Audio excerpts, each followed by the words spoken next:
Oh yeah, this is gonna be a call the entire game through the binoculars night. Yeah. I still can't do the binoculars, so I...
Time for Montousville Warrior football, streaming through CentralPASports.com.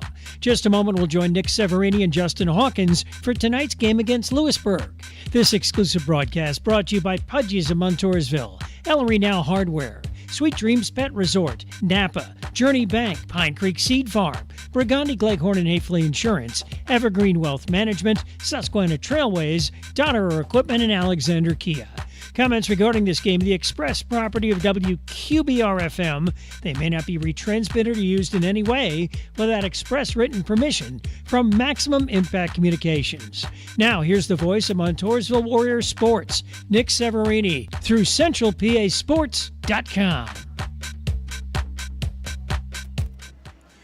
The going does not get easier for the Montousville Warriors. Just a week removed after dropping just a 3-point loss against the reigning state champions in Southern Columbia, the Montousville High School Warriors are back at home, back at Memorial Stadium, and back against a very formidable opponent, taking on the Lewisburg Green Dragons this evening, led by head coach Eric Wicks. This Lewisburg team has been formidable all throughout the campaign. They are coming off of a loss against one of the potential state contenders in Shamokin, just a 5-point defeat, and now look to get back to winning ways here this evening against the Warriors. Will Montousville look for their 6th win of the season, or will the Dragons soar and scream back to winning ways on the road? It's the Montousville High School Warriors taking on the Lewisburg High School Green Dragons, and it's live right here on CentralPASports.com. Great to have you with us this evening alongside Justin Hawkins. I'm Nicholas Severini. We're live from Memorial Stadium in Montousville, Pennsylvania for this PIAA District 4 3A clash between the Warriors and the Dragons. It is certainly time to look at the standings at this point in the year, with both teams coming into some of their maiden competitions this season. Montousville, they come in with a record of 5-3, led by the third-year head coach Joe Hanna. The Warriors good for a 4th place spot in the District 4 3A standings of PIAA with that 5-3 record. Behind them and creeping closer to them, notably, for the 5th seed is Mifflinburg with a 3-5 record. And if the Warriors lose out and Mifflinburg wins out, it could be a very competitive end to this season for that final first playoff game being at home. Will it be Montousville or Mifflinburg? Lewisburg trying to have a say in that as well. The Green Dragons, they come in with a record of 7-1, led by 4th-year head coach, the former West Virginia Mountaineer defender, Eric Wicks. And Lewisburg has been soaring. The Dragons have, as of late, with a record of 7-1, putting them 2nd in the PIAA District 4 3A standings. As we break down all the happenings in this game, coming up next, we'll introduce our color commentator, Justin Hawkins, as we get set for kickoff here at Memorial Stadium. You're tuned in to Montousville High School football on CentralPASports.com. Hey campers, Graham here from C.H. Waltz Outdoor and RV. Don't store your old RV another winter. Save thousands on a new camper this fall, and we'll store it for free. We have a great selection of 2023 and 2024 models with end-of-season pricing. So buy now, and when you're ready to camp next spring, we'll have your new camper ready. Visit us in the beautiful Pine Creek Valley or browse online at chwaltzoutdoor.com. Adventure awaits at C.H. Waltz Outdoor and RV. Your home, your family, your moments. First Alert is reminding you to be prepared and install smoke and carbon monoxide alarms on every level and in every bedroom of your home. Don't forget to add First Alert fire extinguishers on every level, plus the kitchen. And know how to use them. Protection is key to help protect life's moments, and First Alert is your partner through it all. Get fire safety you can trust by visiting firstalert.com and Lowe's stores today. Known for years as the place to get what you need, Ellery Now Hardware is your one-stop hardware shop. Paint, plumbing, electrical, lawn, and garden. It's why we've endured for decades. Open weekdays 7 to 7, Saturday 10 till 6, Sunday 10 till 2. 570-368-1090 for questions you might have. Serving Montousville and the surrounding area since 1946 at 917 Broad Street. Go Warriors! Order for Jennifer C. Is this my double shot, double cream, double froth, double pump, double hot, double whip, double sleeve? Yeah. Can you handle that much caffeine? Hey, did you know Discover automatically doubles all the cash back you've earned at the end of your first year? Well, I do now. Seriously, did you know Discover automatically doubles all the cash back you've earned at the end of your first year? Yeah, you just said that. Did you say I just said that? Yeah, I'm cutting you off. Did you say you're cutting me off? You earn, we match. Unlimited cashback match.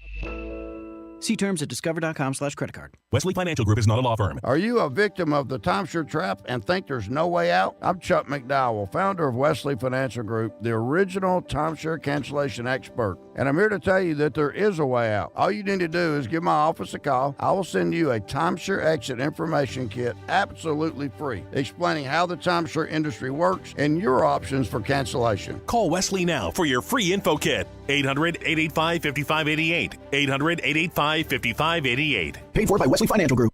Everything you need in one place. Jiffy Market in Jersey Shore. Now your first choice for great hot food, breakfast sandwiches, bagels, French toast sticks, boneless wings, hash browns, garbage fries, and taco wraps. PA lottery tickets and skill games and ATM fresh-made sandwiches, meat and cheese by the pound, snacks, candy, slushies, and more. All at Jiffy Market. Everything you need in one place. Across from the post office in downtown Jersey Shore. Stop and shop. Jiffy Market in Delhi. At Boot Barn, we're driven by everything the cowboy boot stands for. The reliable communities of the West, the hardened values of the cowboy, and the unshakable spirit of all who lead a tenacious lifestyle. Justin Boots capture these Western ideals in every pair. Their handcrafted boots are an invitation into the continuing story of the West, open to all who dream of untamed lands and endless Western skies. Justin Boots at Boot Barn.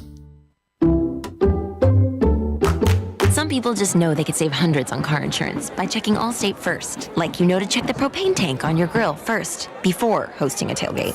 Let's fire up. Here, let me try.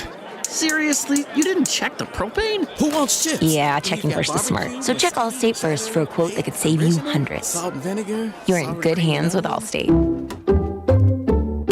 Savings vary, subject to terms, conditions, and availability. Allstate Fire and Casualty Insurance Company and affiliates, Northbrook, Illinois. The Bear is Cutting Edge Country, WQBR.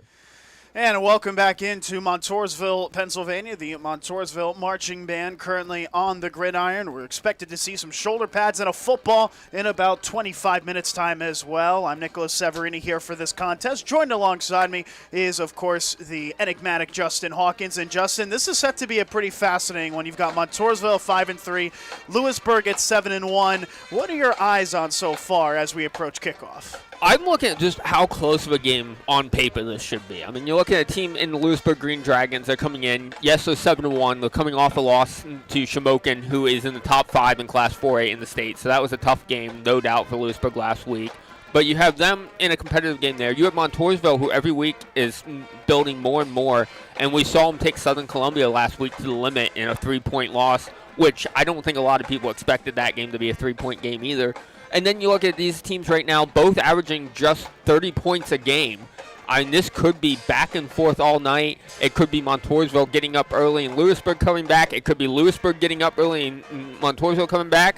But I think no matter what happens, we're going to see a game that's going to go to the final minutes to get a winner. It feels very similar to Southern Columbia last week in a sense where you've got two teams who are quite heavy on the running game taking on each other as Montousville, once again, will play Lewisburg here this evening at Memorial Stadium. Well, let's get right into it, that running back matchup. On one end for the Warriors, you got Christian Banks, 120 carries, 80 yards shy of 1,000 yards this season, on 920 with 13 touchdowns, 9 catches for 27 out of the backfield as well for Banks. He has been the real heart and soul of this Warrior offensive game, probably in the last 4 weeks or so. The opening couple of weeks of the season, Justin, it was a lot more, I would say, balanced with the pass and run game.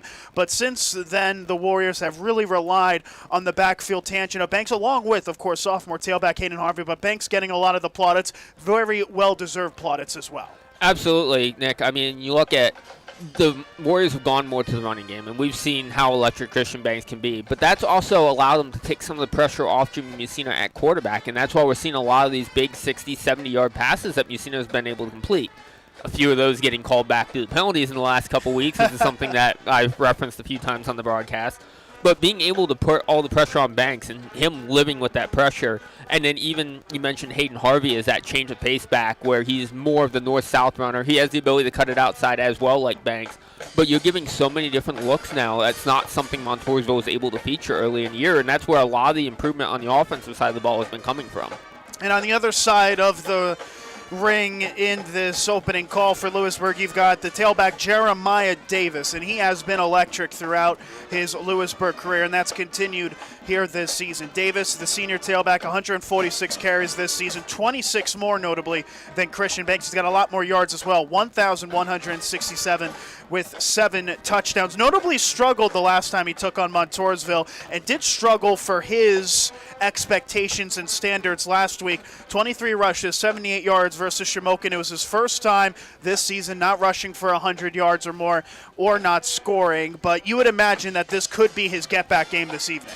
Yeah, you know that Davis is looking to get back to it. I mean, he's another one. I compare him a lot to the way Christian Banks runs. He's looking for the lanes outside to get to and then uses speed to get downfield. When you're playing a team like Shamokin, you have big, quick linebackers. You're not really going to be able to. He was forced to run more inside the tackles, which he had success, but not the success that Lewisburg would expect to see out of him in that kind of matchup.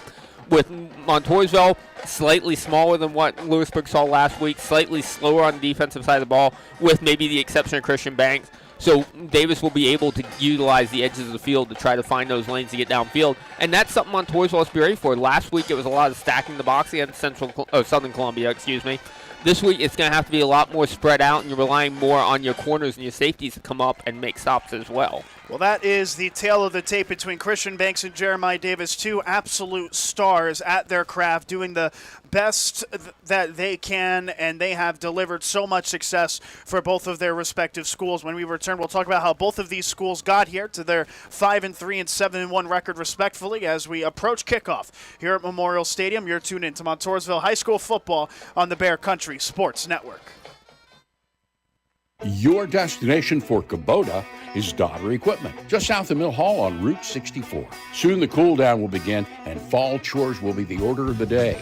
Daugherty Equipment knows that and has a fantastic selection of Kubotas in stock to handle everything from mowing grass to pushing snow. Kubota has the best quality equipment from tractors of all sizes, side-by-sides, track hoes, skid steer loaders, and even farm equipment. Visit Daugherty Equipment, just south of Mill Hall on Route 64. Get in zone, AutoZone. Welcome to AutoZone. What are you working on today? I think my battery's dead. With free battery testing and charging, we can help you get back on the road. Get in zone, AutoZone. So what if I need a new one? We have the right Duralast battery for you, only at AutoZone. Get in zone, AutoZone. And what about my old battery? We can recycle it right here at America's #1 battery destination. Get in zone, AutoZone. Restrictions apply.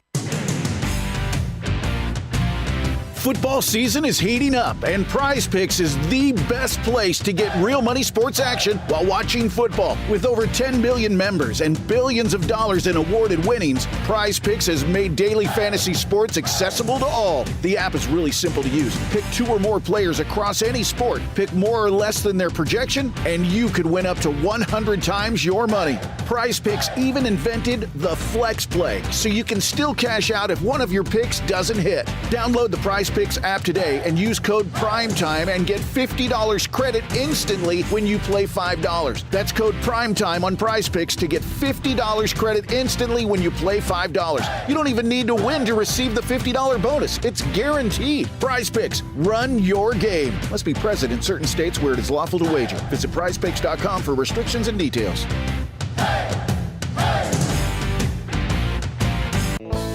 It's the taste you grew up with. Pudgy's in Montousville. Specialties like buffalo chicken, cheesesteak, and veggie pizzas. There's always time for a slice from Pudgy's before or after the game. Stay tuned for info about our next cruise-in coming soon from 5 till 8. Open to all cars, trucks, and motorcycles. Pudgy's of Montousville in the shopping center across from Alexander Kia. You can't go wrong with the taste you grew up with from Pudgy's of Montousville.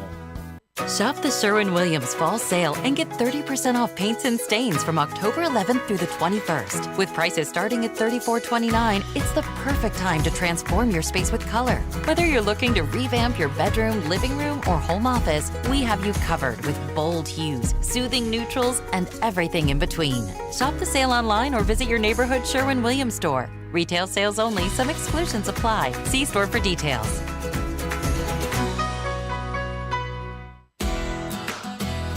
Whether you're tinkering in your garage or tackling big projects, if you know the value of working with your hands, you know Harbor Freight. And you can be confident knowing that at Harbor Freight, you can get quality tools at prices that work just as hard as you do. Because the only thing more satisfying than a job well done is a job well done, well under budget. Whatever you do it for less at Harbor Freight.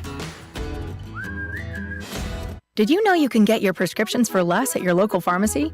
You can with GoodRx. It's the free app that can save you money on your medications. Just search for your prescription, choose the pharmacy and the price that works best for you, and then show your GoodRx coupon to your pharmacist at the drop-off counter. GoodRx works at over 70,000 pharmacies, including Walmart, Rite Aid, and Walgreens, and it works whether you have insurance or not. It's easy to save. Next time you drop off your prescription, check GoodRx. To start saving today, go to GoodRx.com. GoodRx is not insurance. WQBR 99.9 FM.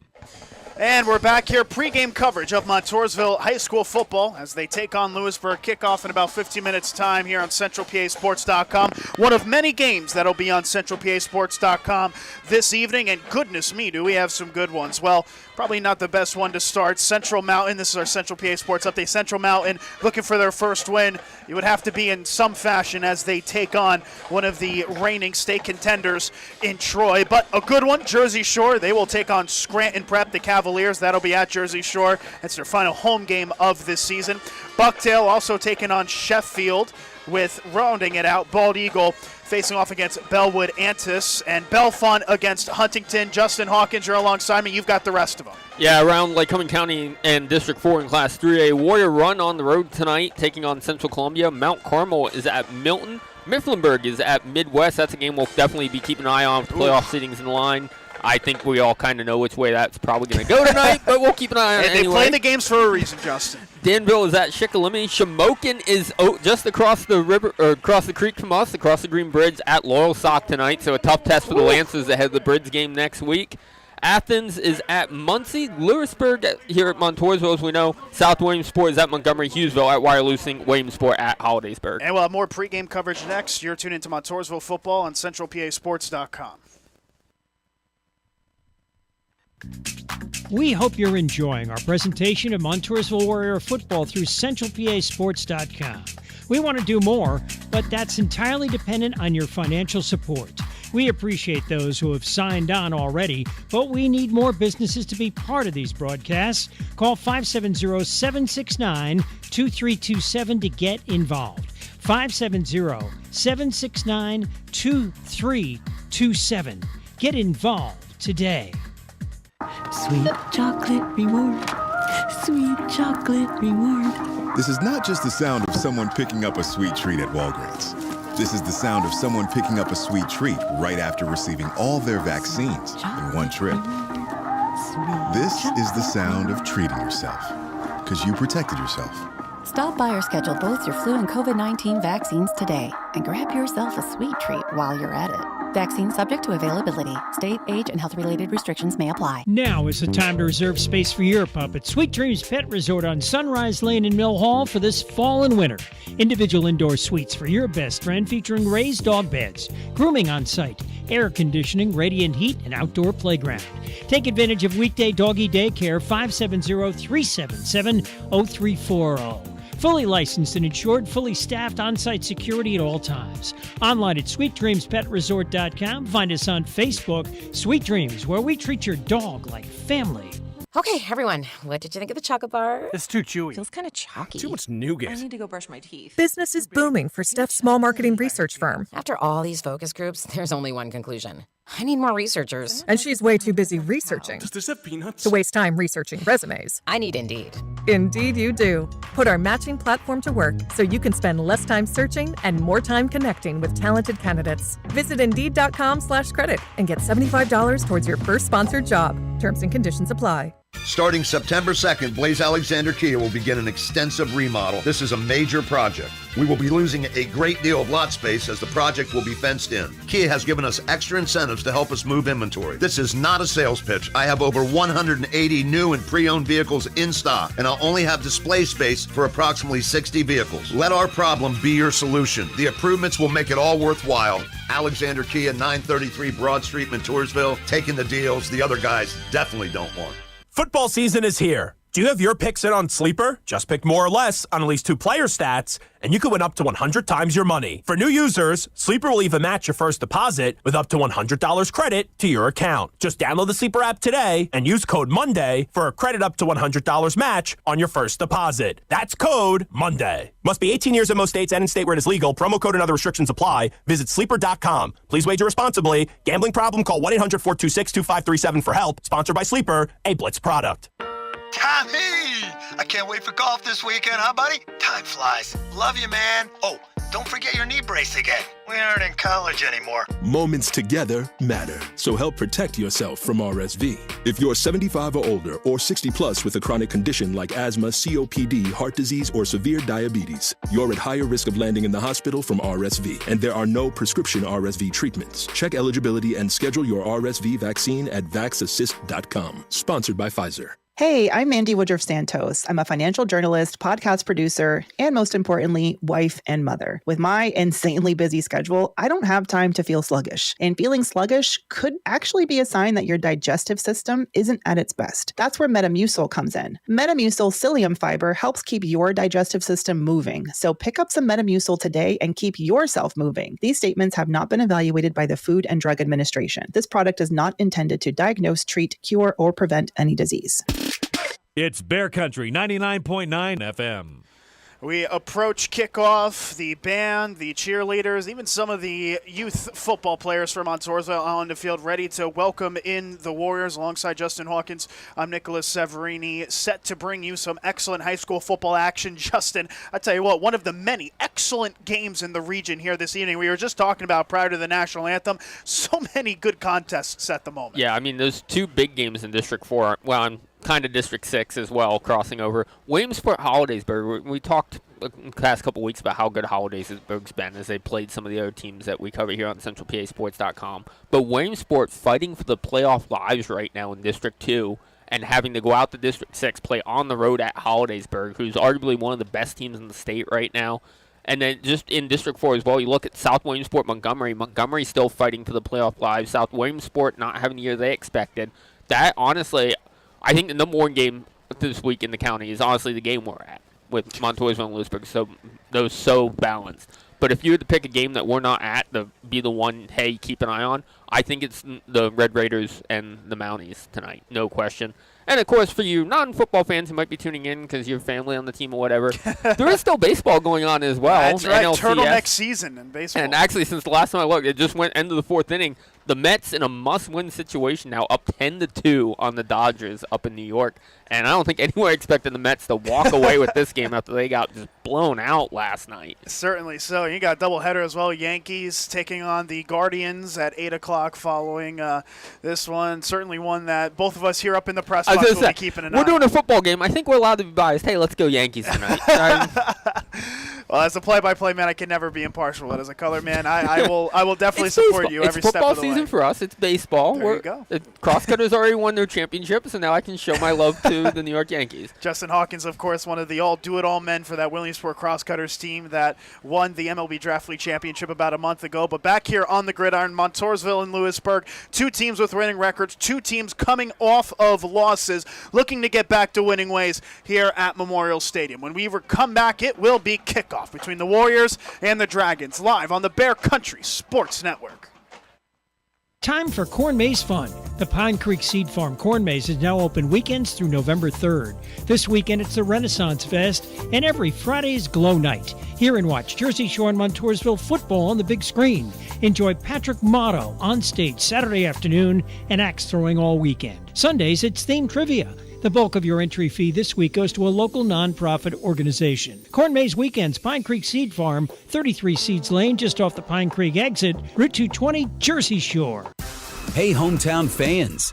You know Journey Bank as your trusted local bank, but did you know we're also the biggest cheerleader for our community's youth? From athletes competing under the Friday night lights, to students excelling in the classroom, to talented teen stars singing center stage, we're investing in the future of our young people. At Journey Bank, we're committed to helping our kids score big in every aspect of life. Journey Bank, where dreams are nurtured and futures are built.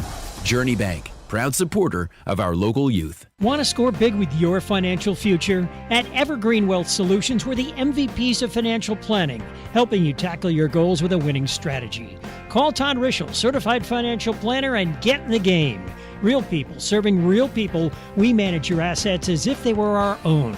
570-601-6960, 570-601-6960. Let Todd Rischel be the quarterback of your financial planning strategy. Evergreen Wealth Solutions in Williamsport.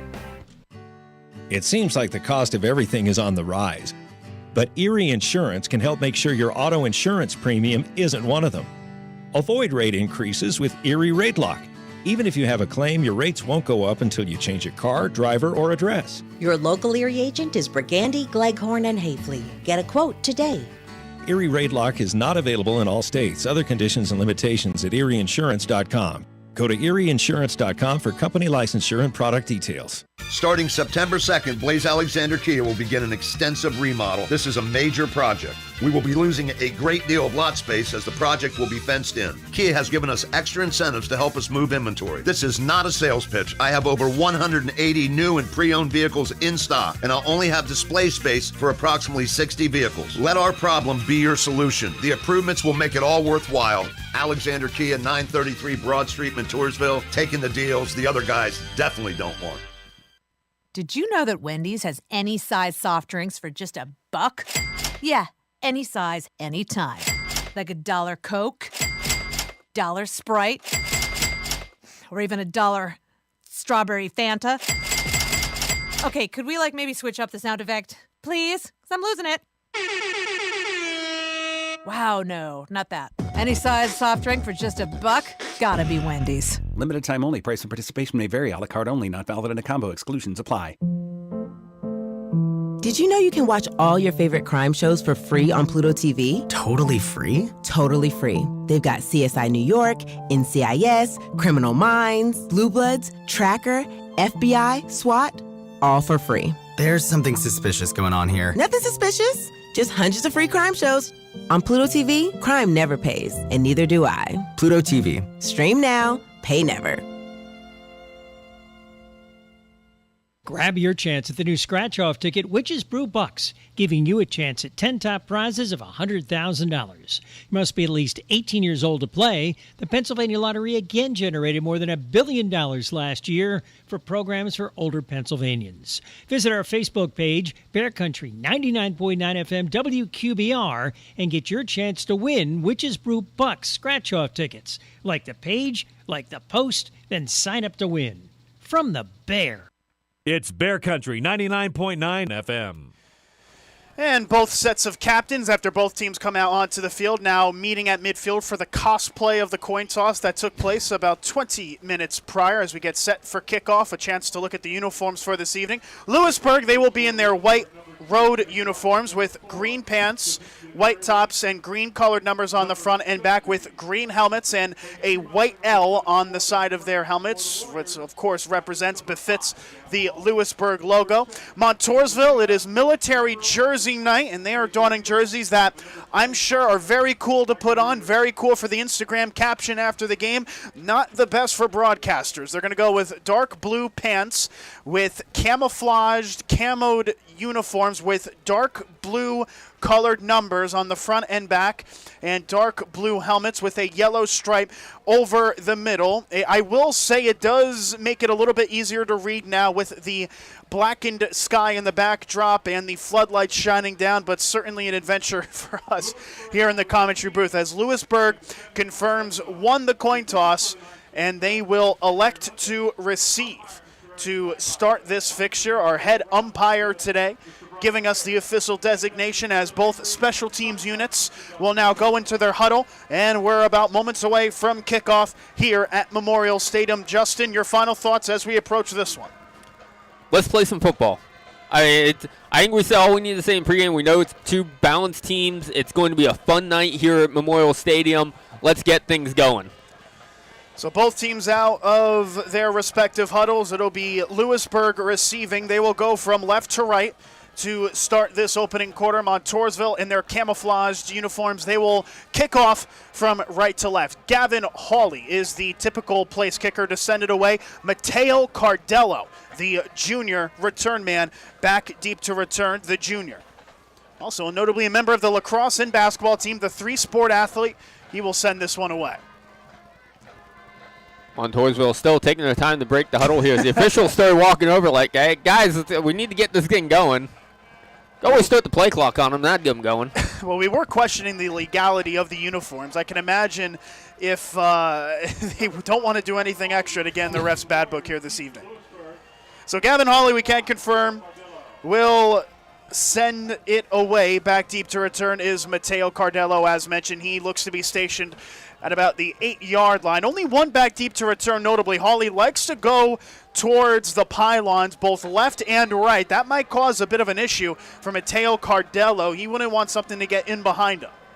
As Hawley puts the hand up, runs to the football, pooches it over to the right side, fielded by the up man at the 22, and we're underway. He takes it to the 25, 30, bounces to the left side of the 35, and he gets wrestled out of bounds, shy of the 40 to about the 39 marker, and that is where Lewisburg will start with quarterback Chase Wenrich, the senior, 39 for 88, 633 yards, 4 touchdowns, and 4 interceptions this season. He is the quarterback, but the real star of this team, Justin, is Jeremiah Davis, the tailback. Yeah, I'm expecting to see Davis here early and often, although they looks like they're coming out in an empty set, which, hey, that's game planning against the Montousville defense right here. Call it the commentator's curse. Empty backfield, 4 receivers, 2 to each side. Wenrich alone takes the snap. It's a low snap on the shotgun, tries to bounce it to the left side. He picks the ball up, sheds a tackle in the backfield, but does not get further. Wrestled down. The initial stop was made by Kingston Fisher. He was unable to wrap up Wenrich, who was able to pick the football off and run left to the right. Run left outside the numbers, but was immediately upended. And a negative play to start. That looked like Rakestraw, who was able to ultimately clean it up. A loss of about 7. Yeah, and honestly, I'm surprised to see Lewisburg coming out like that. You expect to see them go with the bread and butter, establish the run game here early, come out in an empty set and try to go to the air. It's not what Montousville expecting. I don't think Lewisburg's in that mindset either. A 2nd and 18, Lewisburg with it at their own yard marker. He goes back to pass. He fires it right side. Catch is made by Owen Fellon, cuts it upfield, gets past the 40 to the 45, lunges to the first down marker, and that might be why they go into that empty backfield immediately. An 18-yard reception right at the marker, and they're going to no signal yet for whether or not it's a first. They're going to mark it rather just shy of that first down marker. Lewisburg with it now at their own 49. An excellent pitch and catch to the freshman receiver Fellon, just his 6th reception of the season. It was a great job there by Christian Banks on the defense. He was the one that they actually missed on the initial stop, and following that play back and chasing the receiver about 15 yards to catch up and make that tackle, as we did have an official's timeout here on the field. Well, I believe the reason for it is because it's clearly enough for the first down, and now the head referee, after blowing the whistle, will in fact make it so. They needed the 49. They got to the 49. A first down and 10 here for Lewisburg after the throw from Wenrich to Fellon. Yeah. So Owen Fellon, the freshman, getting the catch for the first down. It is worth remembering, while this is a run-heavy team, Brentridge comes into the game with over 600 yards passing. They can go to the air when they need to, as we're seeing here early. On 1st and 10, they pitch it forward to Cardello on the end around, but he is immediately wrestled down, thrown down to the tarmac by Christian Banks. What a stop from him, Banks. It was a bit of a hesitation for me. I'm used to him wearing the number 0, but nothing to forgive there from Banks, donning the 26 uniform here this evening, getting a TFL of 4. And that was the thing there. Banks was in man coverage, and that was his man. He followed across the field and just came through unblocked and blew him up in the backfield. Nothing the Green Dragons could do. He loses 4. It'll be a 2nd down and 14 on the right side, hash 45, less than 10 minutes to go in the opening frame. Wenrich, empty backfield, takes a snap. Blitz coming, rolls out to his left, under pressure, and down he goes!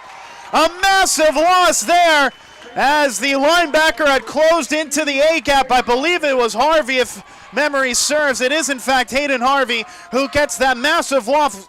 Wenrich was just going backwards and nowhere to go but the ground. The Warriors do know we're on defense, right? Banks coming up with big plays, Harvey coming up with big plays, and we're on a defensive stop right now. And talk about 3rd and 27. I mean, it's a good thing Lewisburg's been going to the air because they have to in this situation. And for the Warriors, they can sit back, and they just got to remember, keep everything in front of you. You can give up 25 yards and still be getting this ball back. That's a 13-yard loss. Chase Wenrich in the empty backfield, a 3rd and a mile. He drops back to throw. He fires it deep, looking for the first down, but it's incomplete. Oh, he had his man open. It looked like Jalen Walker on the far side. He had a foot on the defensive back, but the pass just narrowly outside of the fingertips of the receiver. It'll be an incomplete pass, and on 4th and 27, the punting unit comes on. Carlos Tyra in coverage there, and he did get beat by about a half step, but did a good job staying in close, not letting the receiver go up and try to high point that and making sure that it was going to drop to the turf. And Warriors get the ball back now for the first time here today. Cohen Hoover is the typical punter for Lewisburg. Back deep to return is Kane Moore and Jay Hausnick. Snap is good as this one is sent away. End over end punt. Hausnick calls for a fair catch. Gets hit as he tries to field it. The ball is down. The flag comes in very late. The recovery was made there by Lewisburg. It was Ethan Long who was able to jump on top of it, but there was a flag on the play. It didn't look like it ever hit Hausnick from our view, as the gunner who had came into Hausnick first just kind of ran into him. Yeah, I mean, this is, you can't give him, you have to give him an opportunity to catch the ball. And the gunner, I missed the number on, just plowed straight over Hausnick. I mean, I don't know why the officials are getting together to discuss this for a while. There's no question here. This is going to be a penalty against Lewisburg. The Green Dragons are not keeping possession of this ball. And it wasn't heavy contact, but as you mentioned, Justin, it impeded in his ability to receive the football, and that was the difference there. So the infraction called there on Lewisburg, and so Montousville will have better field position to start in a first look at the Montousville quarterback, Jimmy Musina, the senior, 82 for 121, 929 yards, 8 touchdowns, 3 picks coming into this week. He will start this drive, Montousville. At the left side, hash 47, a 1st and 10. The tailback to start is Christian Banks. A 3-receiver set, 2 to the right and 1 to the left. Musina in the pistol takes a snap. Hand off to Banks. Cuts it upfield to midfield and carries the pile into Lewisburg territory at the 49. Only stopped by the out-of-bounds marker as Sudeep Yanreddy, the senior linebacker, made the stop, but not before a 3-yard pickup. And this is going to be a tough test tonight for the Montousville front 5 here on offense. The defensive line for Lewisburg may be the biggest defensive line the Warriors have had to face this year. It's a lot of weight you got to push around to create those holes for Banks. Scoreless 8.5 minutes into the first. Montousville, their first drive, 2nd and 7 at midfield left side. 3-receiver set for Musina, now in the gun. He takes the snap, rolls out to his right to throw. Has time, stays beyond the line of scrimmage now. Tucks and runs it. He gets into Lewisburg territory inside the 45 and just shy of that first down marker. They're going to mark him right at that 45-yard line set. It'll bring up a 3rd down and short. And that's the patience I like to see out of Musina here, especially early. Able to roll out of the pocket, try to extend the play, realize that there's a couple options downfield if you want to force it, but you also have Green in front of you. It's only 2nd down. Just keep rolling out, get what you can here, set up a 3rd and short here when you know you have running backs like Banks and Harvey behind you that can easily pick up these 2 yards on the next play. They call it a 4-yard carry for Musina. 3rd down and 2, right side 45 of Lewisburg. Musina lining up under center. A fullback is in the game. Hayden Harvey is in as well as he takes a snap. Handoff to the tailback. I believe that's Banks. Gets right to that first down marker as the pile forms, and they're going to give it to him. A first down there by Christian Banks, who initially evaded the tackle from Sean Field. Met that second bit of pressure, but got enough for the first he needed to. He got 3. The nice thing we're seeing here early from Banks is we know last week he was shaken up a couple different times against Southern Columbia, had to come out of the game, worked his way back in, had to come out again. We're seeing him run hard. We're seeing quick cuts, so hopefully nothing major lingering from last week. Well, Christian Banks checks out here. Hayden Harvey in on a first down and 10, 7:42 left in the first. Musina in the pistol. Behind him, Harvey, 3 receivers. He takes snap. It's a high snap. The ball is out. Harvey able to pick it up, tries to move forward, but he's going to get brought down for a loss. Well, it was always going to be a broken play as Harvey looked to have picked up the loose ball, was able to do so, but immediately was brought down for a loss. That's going to be a 3-yard negative. That could have been a lot worse there for the Warriors. Musino just kind of had to tip it down to Harvey. He wasn't able to bring it in. But I think the way that play was setting up, it was going to be the designed run anyway. Lewisburg blitzed to the weak side, which is where the ball ended up going. It was going to be tough for Montousville to pick up positive yards in that one anyway. So a second down and 13 on the right side, 45. Musina takes the snap quickly, handoff to Harvey, makes a move upfield, gets positive yardage, and will negate a lot of that loss from the previous play and pick up 4. Tackled there by a Lewisburg defensive back cutting in on the edge. It'll be a gain of 4, 3rd down and 9. So one nice thing I just figured out with looking through my binoculars, Montousville's jerseys, a little tough to read tonight with the camo, they still have the numbers on their helmets. So when they're moving right to left in front of us, we can still see the numbers on the helmets, and they're the correct numbers, as we do have a couple guys wearing different numbers than we're used to tonight. Our Hawkeye in the booth, Justin Hawkins, with that one. 3rd down and 9. Musina in the gun, takes the snap, rolls out to his left, under pressure, fires it to the near side, outside the numbers, catch is made inside the 40 to the 35, and is wrestled out of bounds right at that first down marker. It looks like it might be just short. I believe it was Kane Moore who made that reception. He will be a yard short of the first down marker. He picked up 8. It'll be a 4th down and 1, and a big decision to be made here for Joe Hanna. With 6:15 left to go in the first, we are scoreless. It's a 4th down and 1. The Warriors with it at the Lewisburg 34 or 33.5-yard line, we'll call it, and the offense stays on the field. Yeah, too close to kick. Too close to punt, too far to kick. You got to go for it here. I formation set with Musina under center. 1 receiver each side. Lewisburg stacks the box. He takes a snap. Handoff Banks. He's got the first down. Goes inside the 30. Keeps chugging his legs inside the 25. They can't bring him down, and they finally do. Inside the 25 to the 23. Christian Banks with a big run in the A-gap. And that's why it is a huge benefit to have Christian Banks on your roster. You need 1? All right, I'll give you 10. That's really how it is, isn't it, for Christian Banks, who is 80 yards away from 1,000 rushing yards this season. He's already eclipsed his total from last season. It's a 1st down and 10 at the 23. Montousville driving in Lewisburg territory. Musina in the gun, 3 receivers set, 2 right, 1 left. Banks looks to be to his right as he takes a snap. It's a high snap. They'll reverse it to the slot receiver. He bounces over to the left side, outside the numbers to the 20, and is wrestled out of bounds at the 15-yard line. A dash there from the slot receiver far side. Was able to get all the way to the near side, and before he was out of bounds, he was able to pick up 8. And that was Michael Reeder on the carry there. That's his 11th carry of the season. Not really something we've seen lately out of Montousville. Something's effective because Reeder does have that speed. And when Lewisburg's sitting in zone, being able to bring him around on the end around can set up different openings that you're not going to get just turning around hanging off the banks instead. Reeder with some heavy production as of late. A lot of that has been in the air, but as you mentioned, Justin, he did it on the ground there. 2nd down and 2, Musina in the gun. He'll hand it off up the middle to the tailback Banks. He gets inside the 15 for the 1st down and will get wrestled down at the 11. Banks with some heavy carries so far on this opening drive. As you mentioned, he looks healthy. It looks healthy, and today we're seeing a lot of runs straight up through the tackles for Banks. We're not really seeing him yet trying to bounce it out to the outside and make something happen. He's putting a lot of faith in his offensive line to get through that first level and get into the second level and create the openings he needs without having to do it himself. So 1st down and 10 on the left side, hash 11. Montousville trying to break the deadlock early with just over 5 minutes to go in the first. 3 receivers set, 2 to the right, 1 to the left. Musina in the pistol. Behind him is Christian Banks.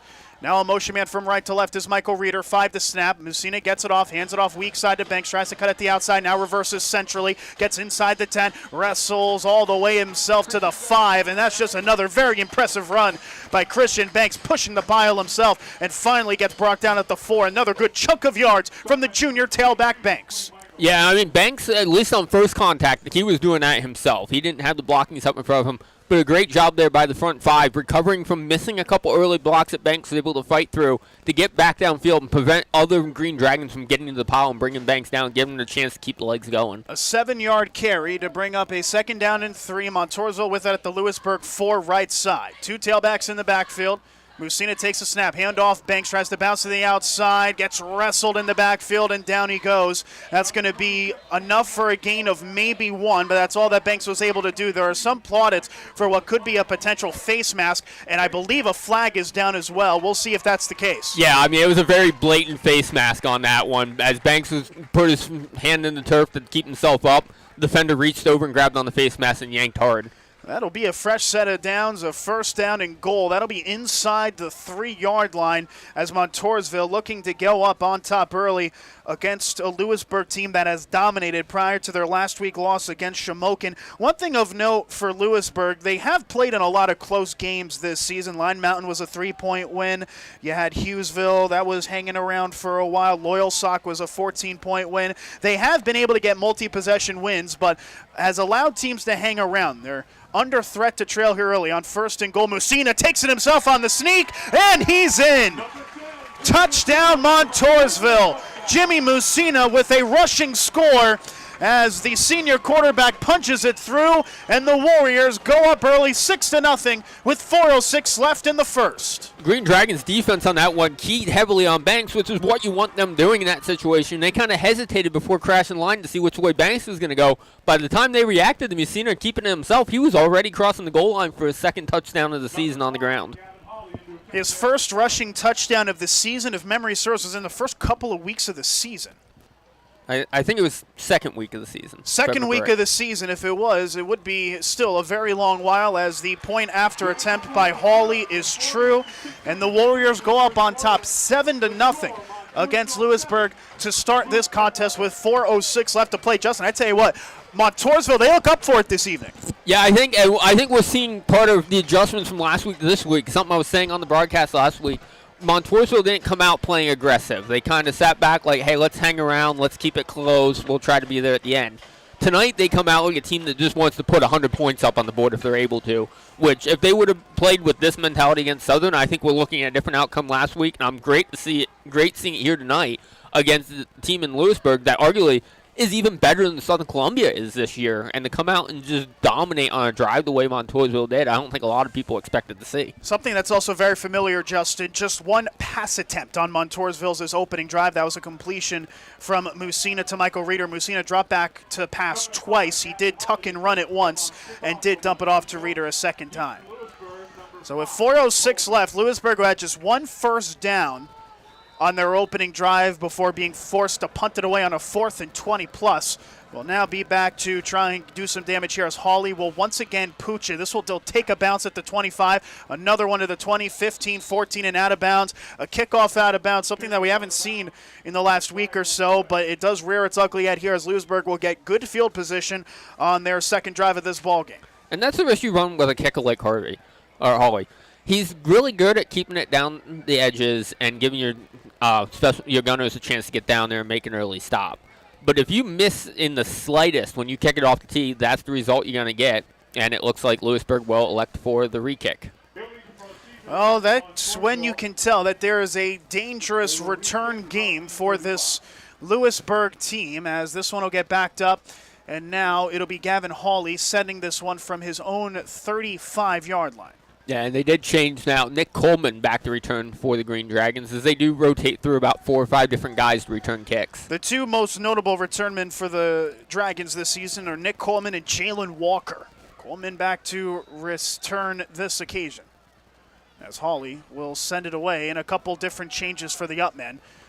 The return man, Coleman, is at his own 11, as this is once again Pooch. This one will be fielded by the up man at the 25. He takes it to the 30, bounces outside the numbers to the 35, to the 40, and will get pushed out of bounds just shy of that 45-yard line marker. And another good decision made there, you'd have to say, by Eric Wicks, the Lewisburg head coach, opting to decline the penalty, or rather accept it for a re-kick, and instead of starting at his own 40, it'll be at his own 42.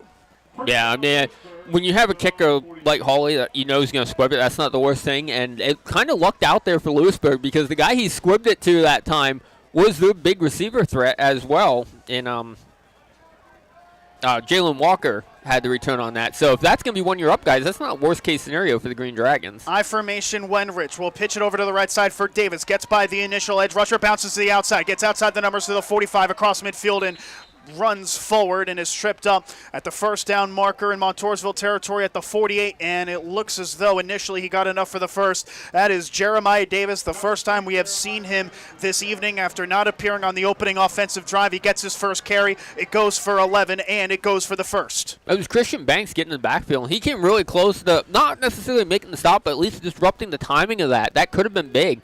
And Banks 3 or 4 times here early has gotten through unblocked. I'm really surprised to see Lewisburg not trying to make an adjustment to put somebody on Banks.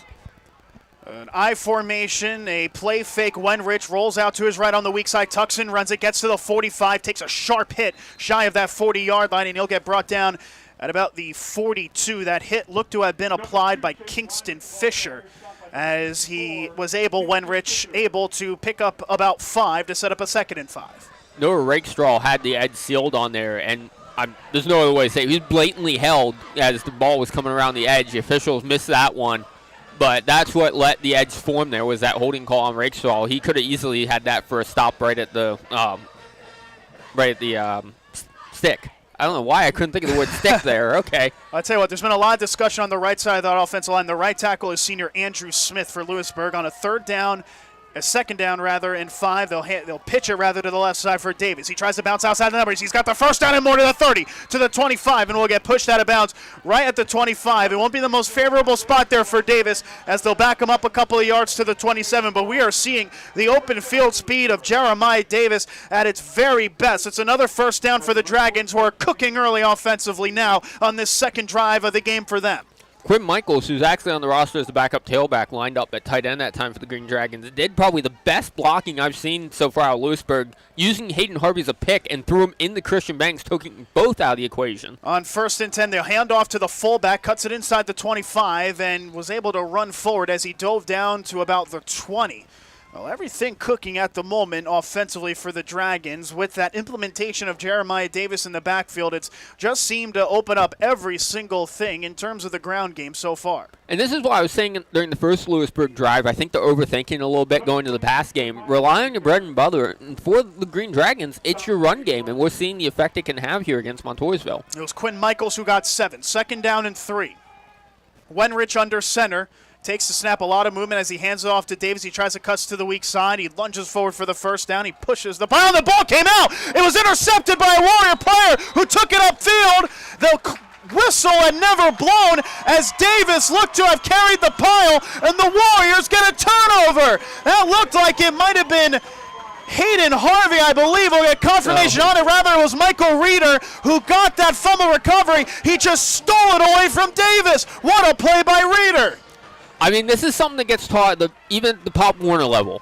Play until you hear a whistle. Lewisburg gave up. Honestly, I gave up. Like, oh, he's down. Reeder keeps playing, and suddenly the tides turn with 1:55 to go here in the first, with Montousville getting the ball back and all the momentum behind the Warriors. Lewisburg had all the juice, but they left their luggage there at checkout. Was Jeremiah Davis unable to hold on to the football. Now Musina, first play from scrimmage, will hand it off to the tailback. Gets to the line of scrimmage, but really not much else. It was Hayden Harvey on the carry. Ben Crane, the senior, there first for Lewisburg to bring up a 2nd and 9. They'll say Harvey got 1. Taking a quick look here. Reeder checking out of the game. I think he's just winded after the celebration he had, realizing, wow, what did I just do on defense? He's like, Coach, can I have a play? Just one. Let me go over here on the sideline. Make some personnel changes. Braden Burkett and Owen Kleinman, receiver and tight end respectfully, in the game here on 2nd down and 9. Montousville with it at their own 24-yard line. 1 minute and 20 seconds left to go in this opening quarter. Musina in the pistol, a 3-receiver set, 2 to the left, 1 to the right. Musina takes the snap, hand off to the tailback, looks to bounce it to the outside. He gets to the 25, sheds a tackle to the 30, lunges for that first down. Marker is Hayden Harvey. He gets right to the marker, but it looks like he'll be stopped just short. Much better run, though, from Harvey, able to shed a couple tackles. Yeah, I mean, that first tackle he shed, it was literally, he just lowered his shoulder and laid the wood to the linebacker coming up for him, plowed over him, and just his momentum kept pulling him forward. And that's exactly what you need out of Harvey when he's in his change of pace back, is try to force this defense to sit back on their heels a little little more. Because when it's Banks' turn to run, that's going to open up so many more lanes. After a 7-yard gain from Harvey, it'll be a 3rd down and 2 on the right side. 31, Christian Banks has checked in at tailback. They go 2 receivers spread out, 1 to the left, 1 to the right. I formation. Musina under center takes the snap. You hand it off to the fullback, and he gets the first down out to the 35-yard line. We do not see many fullback runs from Montousville this season. We saw one there. Noah Kemmerer and Chase Jones are the typical fullbacks from Montousville this season, and it was the fullback getting love there as it's enough for the first. It was actually Hayden Harvey lined up at fullback for that one as Banks came in as the tailback for that play, which that's not a bad idea either because Lewisburg's going to key in on, Banks is back in.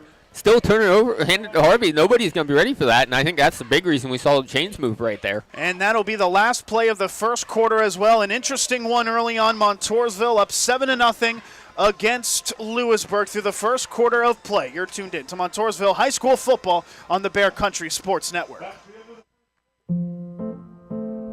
Did you know you can watch all your favorite crime shows for free on Pluto TV? Totally free? Totally free. They've got CSI New York, NCIS, Criminal Minds, Blue Bloods, Tracker, FBI, SWAT, all for free. There's something suspicious going on here. Nothing suspicious, just hundreds of free crime shows.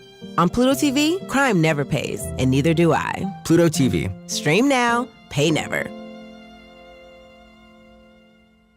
Grab your chance at the new scratch-off ticket, Witch's Brew Bucks, giving you a chance at 10 top prizes of $100,000. You must be at least 18 years old to play. The Pennsylvania Lottery again generated more than $1 billion last year for programs for older Pennsylvanians. Visit our Facebook page, Bear Country 99.9 FM WQBR, and get your chance to win Witch's Brew Bucks scratch-off tickets. Like the page, like the post, then sign up to win.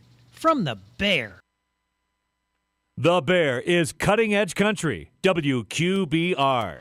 1 quarter down, 3 to go from Memorial Stadium. Montousville up 7-0 against Lewisburg. Alongside Justin Hawkins, I'm Nicholas Severini here for this contest. It'll be a 1st down and 10 for Montousville at their own 35 right side hash. 4 receiver set. Musina in the gun takes the snap, steps back to throw. 4-man rush. He's going to try and tuck and run. He gets past the line of scrimmage and will get wrapped up from behind at about the 40-yard line. A positive play there, you'd have to say, from Jimmy Musina.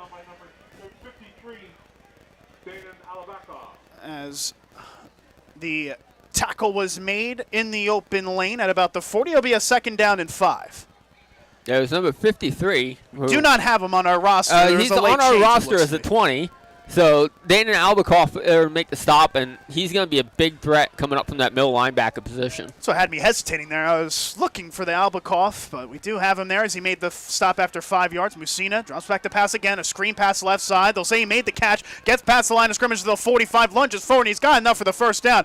I tell you what, Justin, on my initial viewing, it looked as though that was a clear-cut incompletion, but the receiver was able to keep chugging forward, and he made some yards after contact to get the 1st down, and I believe that was Banks again who was able to make that reset. He's lining up everywhere if that was Banks on the catch. Yeah, the rate we're going, we're going to see Banks take a couple snaps at quarterback here tonight. It's going to be like the Penn State game with the tight end playing every position he can think of, snapping the touchdown to himself maybe, who knows.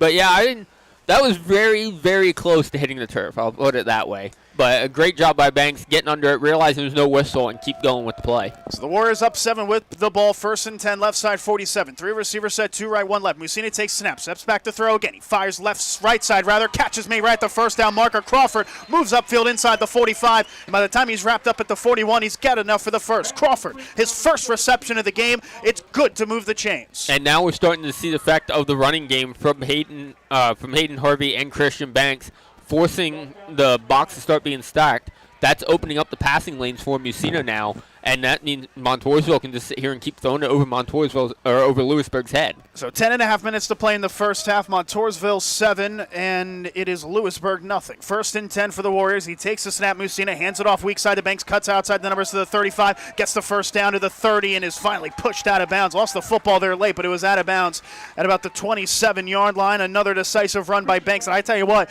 as of now, Lewisburg just doesn't have an answer for him.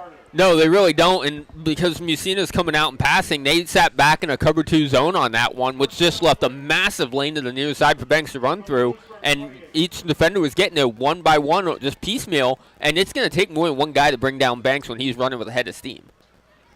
So another fresh set of downs. They're inside the Lewisburg 30 to the 28, a first down and 10 on the right side. Musina in the pistol, a 3-receiver set, 2 to the left, 1 to the right. Banks behind Musina. As Musina takes a snap, a play fake, he fires over the far side. It's tipped up in the air, tip drill, but it's incomplete. Oh, it was nearly intercepted. It was a perfectly initially executed tip drill play by the defensive back, Nick Coleman. There's only one receiver making the route. I believe it was Owen Kleinman. Lewisburg there ready for the pass, and it was nearly a turnover. Yeah, it was a timing play. It just went wrong. Not much you can do there if you're Messina other than try to hit your timing route. But they are lucky that Sean Field, the outside linebacker, did not get his head up and look for that ball because it dropped about a foot behind him. He just had to turn around and hold his hands out, and he would have had an interception. I formation, 2nd and 10. Musina under center, takes a snap. It's another play fake. He steps up in the pocket. He's going to tuck and run himself. Takes it to the 25. Spins away from a defender. Lunges for the first down marker at the 20. He'll be stopped just shy of that marker. It was Danon Alabakov once again making the tackle in the open field to prevent the first, but a 9-yard pickup there for Musina, really showing off the legwork so far this evening. Yeah, and that was the right call. There was nothing opening up quick downfield. The pocket collapsed almost immediately that play from Montousville. Good job by Musina recognizing it. Instead of trying to roll out and make something out with his arm, realize I got green in front of me. I'm just going to go and see what happens. So it's 3rd down and 1 at the Lewisburg 20. Montousville with possession, 2 receivers set, I formation, Musina under center. He takes a snap, another fullback dive. I believe that's Harvey. He gets to the line of scrimmage, but I'm not sure if he got it, Justin. That was a very close one. Harvey was very quickly met and went backwards, and it doesn't look like they're going to give him the first. It's going to be 4th down and 1. A big decision to be made here by Joe Hanna. The Warriors are 1 for 1 on 4th down conversions this game. They converted a 4th down on their opening drive to get the score, and now it looks like some miscommunication. There's a lot of personnel changes, only 15 to snap, as it'll be a 4th down and 1.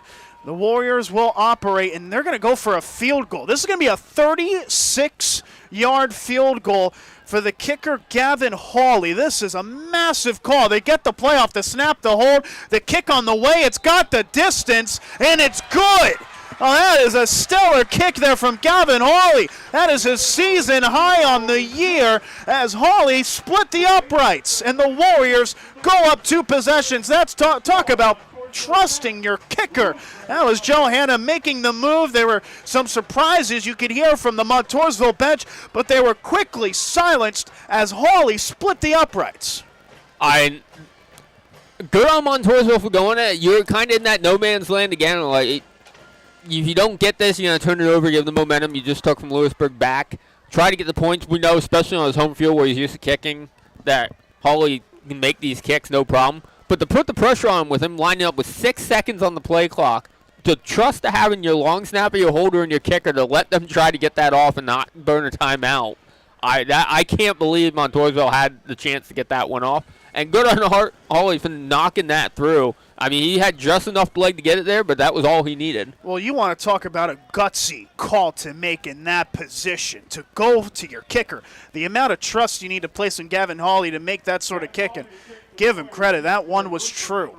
So the Warriors up 2 possessions, 10-0 against Lewisburg with 8 minutes and 43 seconds left to go in this first half of play. It's been, I don't want to say it to give the commentators curse, but let's just say that Montousville has had a lot of the football, a lot of running the ball so far in this game, as Hawley will send it away. This one a long kick. It'll be bounced and fielded at the 8. He takes it to the 15-20. Bounces outside of the 25. It looked like he was slipped up a bit as he slid down at about the 25-yard line. That looked like Nick Coleman, who is back deep to return, and so it'll be Lewisburg starting at the 25. Jacob Sean came in just looking to clean house on the ball carrier.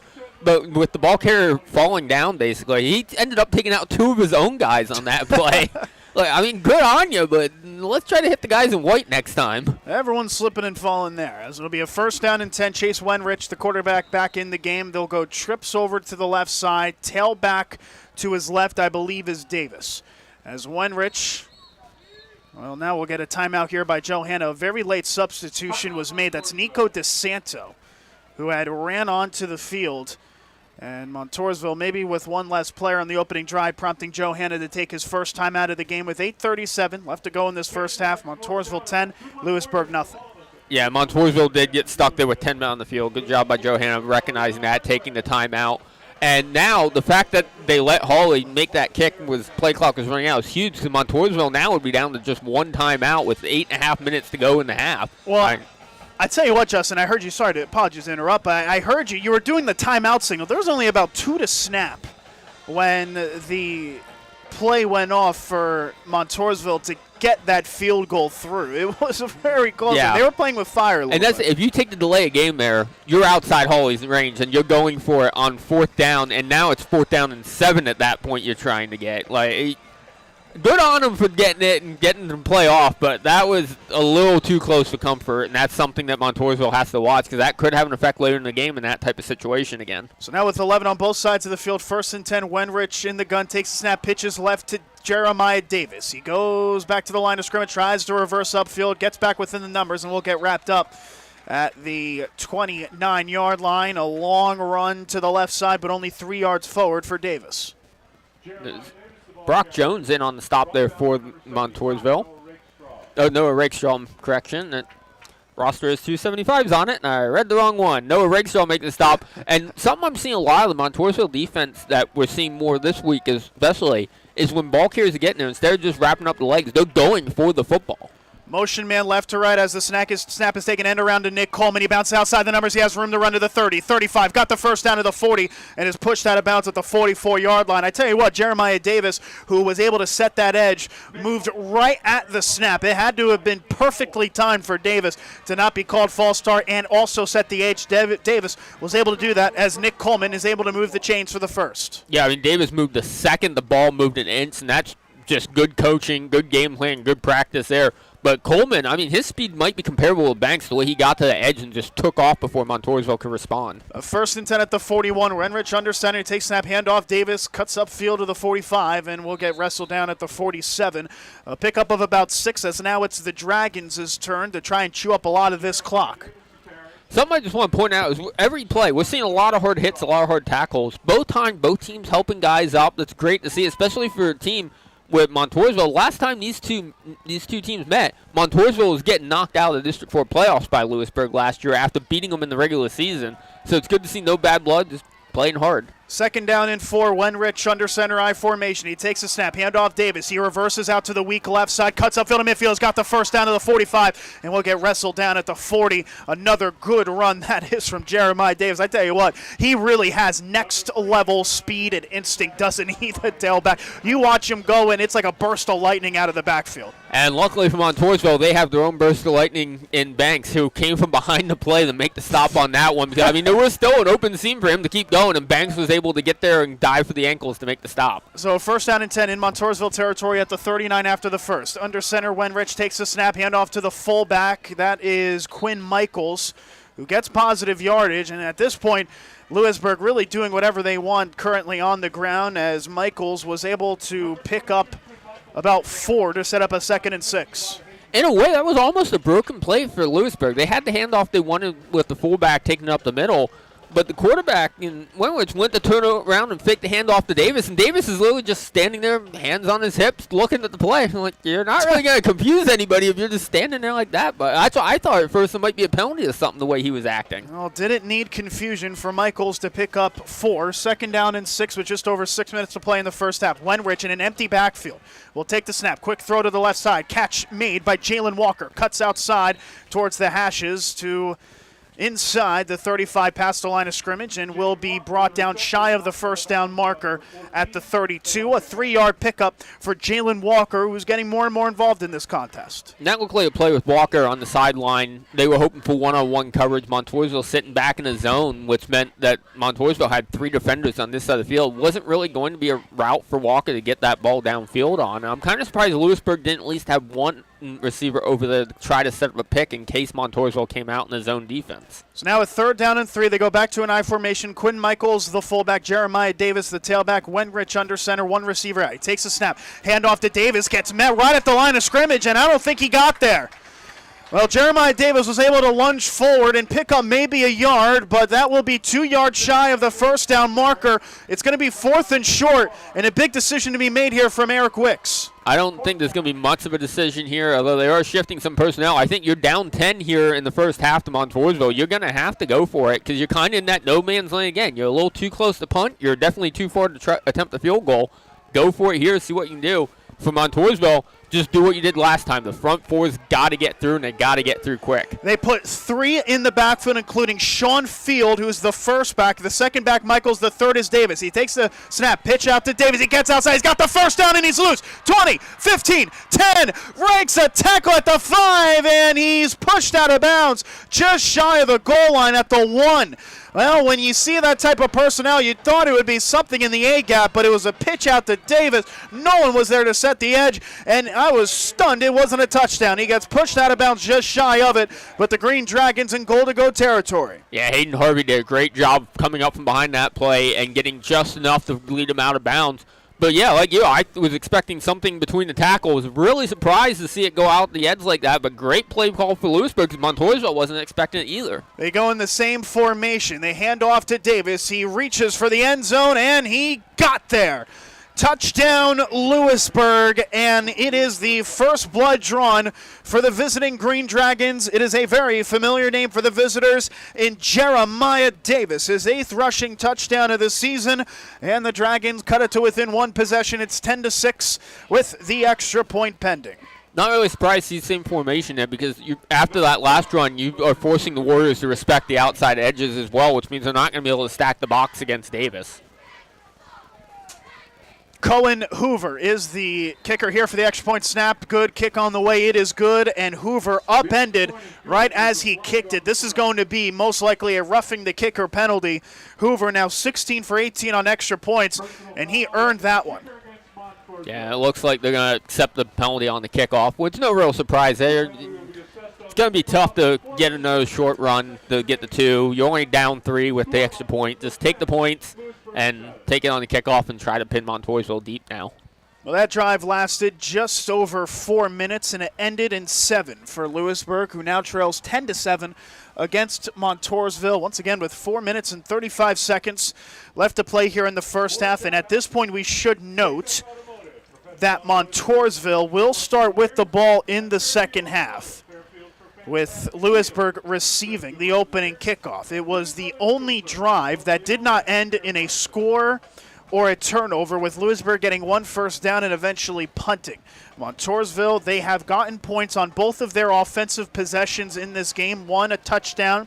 The other, a field goal from 37 yards out by Gavin Hawley. That score, of course, for the Warriors made by the quarterback Jimmy Musina on a 1-yard score. For Lewisburg, their only touchdown belonging to Jeremiah Davis, as we have that 10-7 scoreline. With that 15-yard personal foul penalty, this one will be kicked in Montousville territory, a bit of an awkward one, at the 45. Cohen Hoover, who has 17 touchbacks coming into this season, will look for another one here, and he's looking to split the uprights. This one will be a clear touchback. Just shy of the crossbar was Cohen Hoover. You know that. You can tell the way he kicked it. That's what he was looking for, as the Warriors will operate at their own 20. Well, I mentioned it before. It doesn't count for anything. But if you're that close to the uprights, why not try it? You might as well. Your goal is going to be to put it out of the end zone anyway. You have a target right in front of you. Why not? Well, you want to play some chess? Here we go. Warriors up by 3. Lewisburg with all 3 of their timeouts. 4:35 left in the first half. This could be very nip and tuck to end this first half of play. Musina breaks the huddle to start this drive. He goes into a pistol set, 3 receivers, 2 left, 1 to the right. Christian Banks is behind him. Musina takes the pistol snap. Will hand it off to Banks. Cuts upfield. Got to the 25. Got the 30 for the first down. 35, 40. Wrestled from behind, past midfield, and into Lewisburg territory at the 45-yard line. Well, how's that for a chess piece? Christian Banks with a massive run to get into Lewisburg territory all the way out to the 46-yard line of the visitors. A massive gain of 34. So I was just getting ready to say that. It's going to be interesting to see the play calling here from Montousville. You don't want to leave too much time on the clock for Lewisburg if you do score here again. But you also don't want to play too conservative and try to give you a chance to go into halftime with a 2-score lead. or you just turn around and hand it off to Banks, and Lewisburg just forgets to fill the big gap, and he's just off to the races at that point. 1st and 10 at the Lewisburg 46. One run, a massive chunk from Banks. He remains the tailback as Musina takes a snap, play fake, throws to the left side, catch is made outside the numbers by the receiver. He gets inside the 45 and will get wrestled down at the 43. A 3-yard pickup by the receiver on that quick screen pass to bring up a 2nd and 7. Yeah, I believe it was James Williams on the reception there. His first reception of the game as he is checking out now. Looks like he might have tweaked his ankle a little bit going to the turf there, but shouldn't be too bad to deal with. But, I mean, that was a great play call there. You kind of have to respect Banks too much at that point after a big run. It should have opened up the edges. Lewisburg, though, sitting in a deeper zone, able to read the play and get up and make a quick stop. 2nd and 7. 2 receivers right, 1 left. Musina in the pistol, Banks behind him. He takes a snap, pitches right to Banks. Stutter steps in the backfield, gets by an initial man, gets a good block, gets outside the numbers to the 40. And will get brought down at the 39-yard line. Tyler Kitchens, the senior defensive back, was there on the stop. They'll back him up right to that 40-yard line for a pickup of a couple. A 3rd down and 4 to come. Kitchens doing a really nice job there, lowering his shoulder, but at the same time still trying to wrap up Banks and make sure he could lay the big hit, but keep him wrapped up in case Banks doesn't go down. A 3rd down and 4, right side hash 40 with 2 minutes and 38 seconds to go in the first half. Trips to the left, 1 receiver right. Musina in the gun, tailback is left. He takes a snap, 4-man rush. Musina looks to the left side, fires over the middle, catch is made for the first down at the 30. He takes it to the 25, breaks a tackle to the 20, and will get wrestled down at the 19-yard line. Michael Reeder breaking ankles in the open field, and he has something to say about it as well, chirping back to his own sideline as he gets a massive gain for the first inside the Lewisburg red zone. And Musina doing exactly what he needed to do with the ball on that one. He had pressure in his face. He had more pressure between him and Reeder.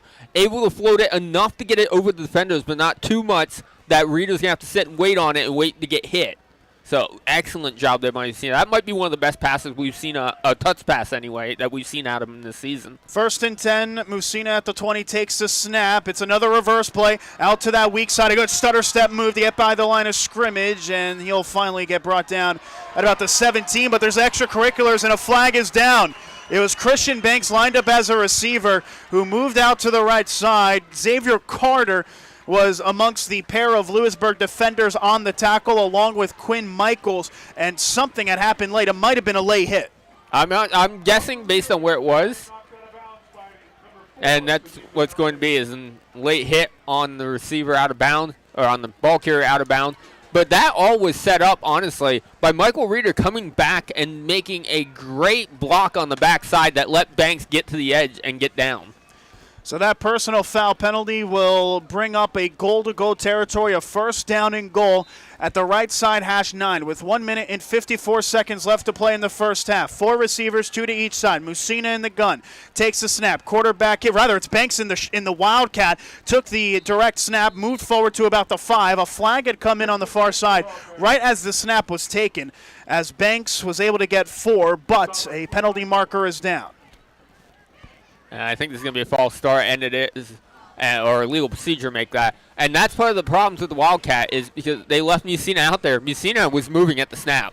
That was the problem, and that's the problem with having a quarterback at receiver. You'll run into issues like that. But honestly, right now, backing the Warriors up, not the worst thing in the world. With still a minute 36 on the clock here, get to chew a little bit more time before we just go into the half or you give the ball back to the Green Dragons. And if you're Lewisburg, you're surely starting to use your timeouts here. Oh, I think you have to at this point. You got to observe as much as you can, and we know they have deep receiving threats. We know they have running threats. They can use 20, 30 seconds and find a way down the field if they have to. So they back them up to the 14-yard line. It'll be a 1st and goal after that accepted illegal procedure penalty. The Warriors up 10-7 against Lewisburg with 1 minute and 36 seconds left to go in this first half. We have a slight delay at the moment after the penalty, as Jimmy Musina comes out of his near sideline and will get the play call. Well, one of the Montousville coaches is still out on the field at about the 15 right now. I think we're trying to reset something on the scoreboard, potentially. And now they'll go with a running clock, 1 minute, 47 seconds now and counting, 20 to snap for Musina in the pistol. 2 receivers right, 1 to the left. Musina takes the snap, will hand off to Banks, looks to cut it to the outside, cuts back upfield, trips forward, and can only get back to the line of scrimmage after a lot of effort. Trailing in the backfield was Sudeep Yanreddy, who applied the initial pressure, forced Banks to go back towards the inside, turned into no gain on the play. Yeah, Hunter Schaefer was on the turf at that point when Banks cut back, and Banks made the perfect cutback trying to get to it. But as soon as he cut back, Schaefer was in his way, and there's nowhere he could go except falling over his lineman. And now we have a timeout. We'll take it with them. 10-7 Montousville, 1:22 left to go in the first half. Lewisburg taking their first timeout. You're tuned in to Montousville High School football on CentralPASports.com. Hey, I'm Mandy Woodruff-Santos. I'm a financial journalist, podcast producer, and most importantly, wife and mother. With my insanely busy schedule, I don't have time to feel sluggish. And feeling sluggish could actually be a sign that your digestive system isn't at its best. That's where Metamucil comes in. Metamucil psyllium fiber helps keep your digestive system moving. So pick up some Metamucil today and keep yourself moving. These statements have not been evaluated by the Food and Drug Administration. This product is not intended to diagnose, treat, cure, or prevent any disease. It's Bear Country 99.9 FM. Lewisburg take their first timeout. They have 2 remaining as Montousville leads 10-7 against the Green Dragons. The Warriors with it inside the Lewisburg 15 to the 14-yard line with 1:22 left to go in the first half. It'll be a second down and goal. 3 receivers set, 2 left, 1 right. Musina in the gun, Banks to his left. He takes the snap. Musina drops the pass, steps up in the pocket, now fires for the end zone, and it's incomplete. Had a receiver open on the far side line, but the defensive back was closing in. It looked as though an incompletion, looking back, might have been the best case scenario on that type of play. I believe it was Todd Crawford, the intended target, to set up a 3rd and long. Yeah, Crawford was in there. That was a good read by Messina off the initial pre-snap raid. I mean, Lewisburg looked like they were going to blitz from that side, which should have opened up the passing lanes. But that was a bluff by Lewisburg. They dropped back into a cover 3 on that side. Not much you're going to be able to do against that defense. Messina tried forcing something in, but didn't make it too risky where it had a chance of getting intercepted. 3rd and goal at the 14-yard line. Musina in the gun, 4 receivers set, and now another timeout taken by Joe Hanna. So Montousville taking a timeout. He did not see something that he liked on that play. Immediately going to talk to Hayden Harvey, the sophomore tailback. Yeah, he saw the same thing I saw there, that there was a blitz coming on that near side. Montousville's blocking was not set up to handle that blitz either. And my guess is the route trees, it was going to be deep passes into the end zone. Messina would not have had time to get that out. Good time out there to reset and rethink the game plan here. Coming up at the halftime show, we will have a recap of what was a pretty fascinating first half of play with a lot of offense on the ground notably. Also have our Central PA Sports update, a lot of very interesting and enticing score lines to read of from throughout. That Central PA Sports Update is also coming up next. A reminder as well, we appreciate you guys tuning in on the Montousville Football YouTube channel, the Central PA Sports YouTube channel. Reminder to subscribe and like the stream. It allows us to continue doing these Montousville football games as we have been doing throughout the season. So after the whistles blown by the referee, the play clock resumes. 1 minute and 16 seconds on the game clock, which is stopped. A 3rd down and goal at the 14. The Warriors up by 3, trying to extend their advantage. They go into an I formation, 2 receivers, 1 each side. Musina under center, takes the snap, play fake. Musina rolls out to his left, under pressure, reverses back to the right, buys time, fires towards the end zone. He makes the reception just shy of the goal line, and he made the catch. That was Christian Banks, who was pushed out of bounds at the 1. Well, initially it looked like he was looking for the receiver. Williams in the end zone was Musina. Banks rose up to make the catch and was pushed out of bounds at the 1-yard line. It'll be a fourth down and goal at the 1. Another big decision with just over a minute to play in the half. I don't think there's much of a decision here. You're going for it. The question is, are you giving it to Messina or are you giving it to Banks? They are 1 for 1 on 4th down conversions today. Musina, quarterback keeper. He goes for the sneak play, and no signal yet. Lewisburg says they've stopped him. This one is close. We still do not have a signal on the play.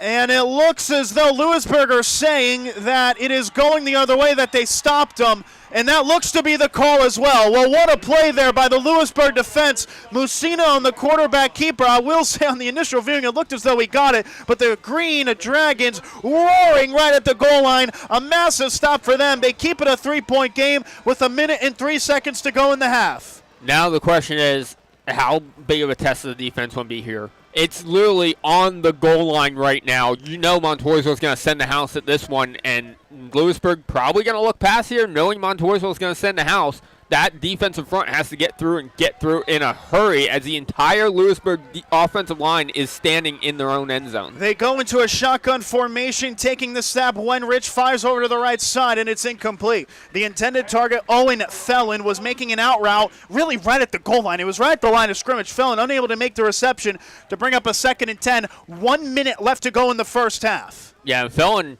might be counting his lucky stars. He didn't pull that one in, as he had Banks and he had Harvey both closing down on him as that pass came to him. That's not who you want to get hit by as you're standing on your goal line. Oh, my goodness. I certainly wouldn't want to be him in that situation.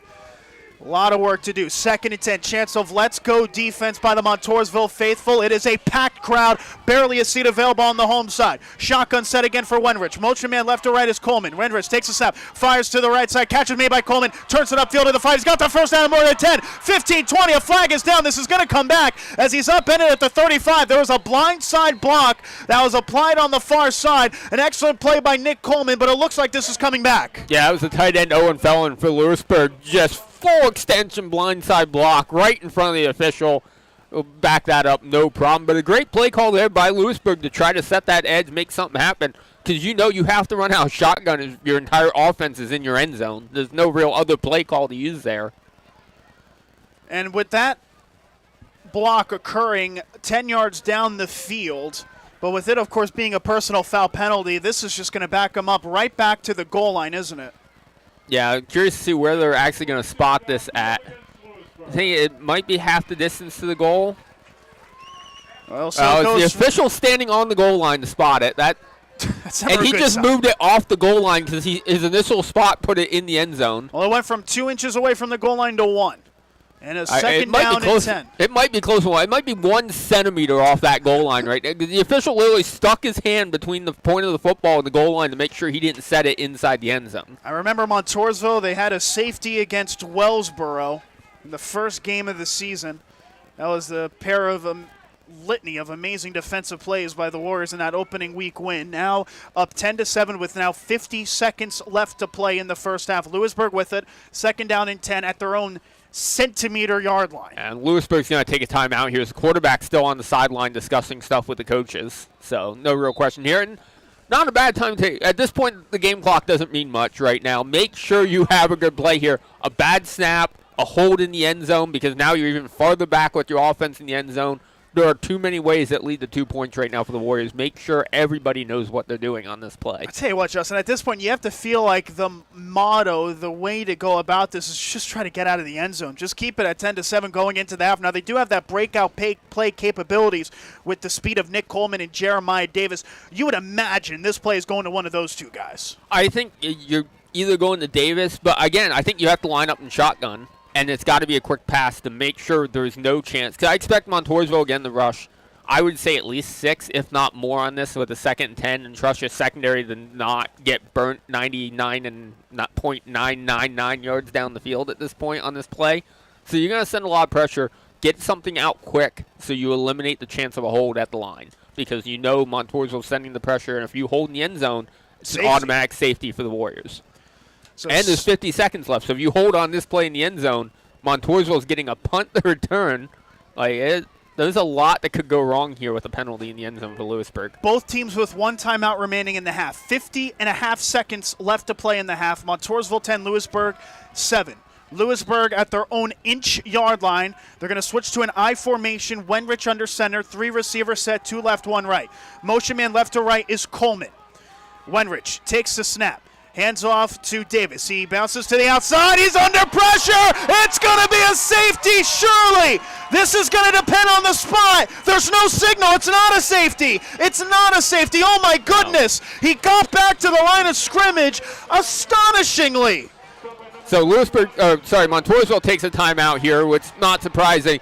And I think that was the right call by the officials. Montousville sideline very unhappy about it. But when Hayden Harvey came in and made initial contact, the ball carrier leaned forward, and from our vantage point, it looked like he just barely got it over the line when contact was made, which is going to set the spot of the ball. I apologize for that one, folks. Initially, I thought it was a safety, but Justin, you were on it. That extra reach forward was enough. The near side official had the best view of it. As Montousville takes a timeout, they have no timeouts left, 39 seconds left. This will most likely be the last play of this first half. Chance for the Dragons to keep it at 10-7. They're going to have a third down.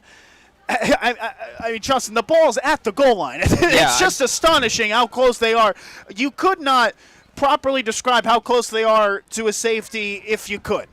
So I'm trying to look right now. I cannot see the goal line between the football and the blue turf in the end zone right now at the football. It's that close. Like, there's no way to describe how close this is. Because somehow on consecutive plays, Lewisburg has lost yardage but not gone into the end zone. I don't know how it is. But I think Lewisburg, at this point, quarterback keeper. Just get an I formation, run it straight up the middle, just try to give your punter a little bit more breathing space and get off the goal line. And what you've been doing hasn't been working yet. You got to do something just to get yourself away from the end zone with only 39 seconds left in the half. One more reminder, Montousville do start with the ball in the second half as well. So if they can get a safety here and then keep going forward, that can spell a lot of trouble in favor of the Warriors. They're going to go in an empty backfield. Okay, what do I know? An empty backfield. Wenrich motions a man right to left. He takes the snap, quickly throws out to the far side, just tries to hoof it forward. And it looked as though it's an incomplete pass. You saw what Wenrich tried to do. He just threw it, rolled out to his right, tried to get out of the pocket, and fired it out of bounds past the line of scrimmage that would prevent the intentional grounding. So with 34.5 seconds left, though, it also stops the clock. So that's going to force Lewisburg to punt the football. So the Warriors, still with no timeouts left, they can try to turn something, or rather, no, they're going to get a safety out of it. They're going to call, I believe that's intentional grounding. The flag had come in so late. This is just astonishing. Now, they called an intentional grounding. I believe a flag came in late. But here's the thing. Intentional grounding in the end zone is not a safety, or is it going to be a safety? How is this enforced? Is it a safety? It is, yeah, in because fact, that's yes. the spot of the foul, right. Yeah, spot of the foul penalty, intentional grounding in the end zone. It is a safety. It's 12-7 Montousville. The Dragons... Well, now you have to say it's a very questionable call with Wenrich unable to move outside of the pocket to prevent the intentional grounding call. That's the thing. He couldn't get out of the pocket, and that's why I was wondering where the initial flag was, because after he heaved the ball and fell backwards, honestly, just trying to get away from the pressure, he hit the goalpost when he fell out. The ball was lined up at the middle of the field. If he's hitting the goalpost after he throws, he's clearly still inside the tackles. Wow, what a game. And I'm really surprised the officials took that long to come to a decision. Honestly, I mean, the 2 points is great. I kind of wanted to see what Montousville would do on that punt, because the punter only has about, 10 yards and inch to work with after the snap to stay in bounds. Punter could have stepped out of bounds, and you know Montousville is going to send the pressure. Now Lewisburg having to kick off from their own 20. Downside is Montousville is out of timeouts. You're going to have to run a hurry-up offense here when you get back. But to go up now by 5 and have a chance to get another 3 here as well, make it an 8-point game going into the half with you getting the ball back in the second half. Because we saw Harley, he can make those kicks from 38 yards now, we know. That's all you have to get to. That's your target. Don't worry about the end zone. Just try to get field goal range after this return. So Cohen Hoover will send it away, as mentioned, from his own 20. Michael Reeder and James Williams are the typical return men. They're stationed at their own 30-yard line. As this one is pooched. And this is going to go out of play right at the 40-yard line. It'll be a kickoff out of bounds. And now what happens here? I think you make them kick it again. So Williams and,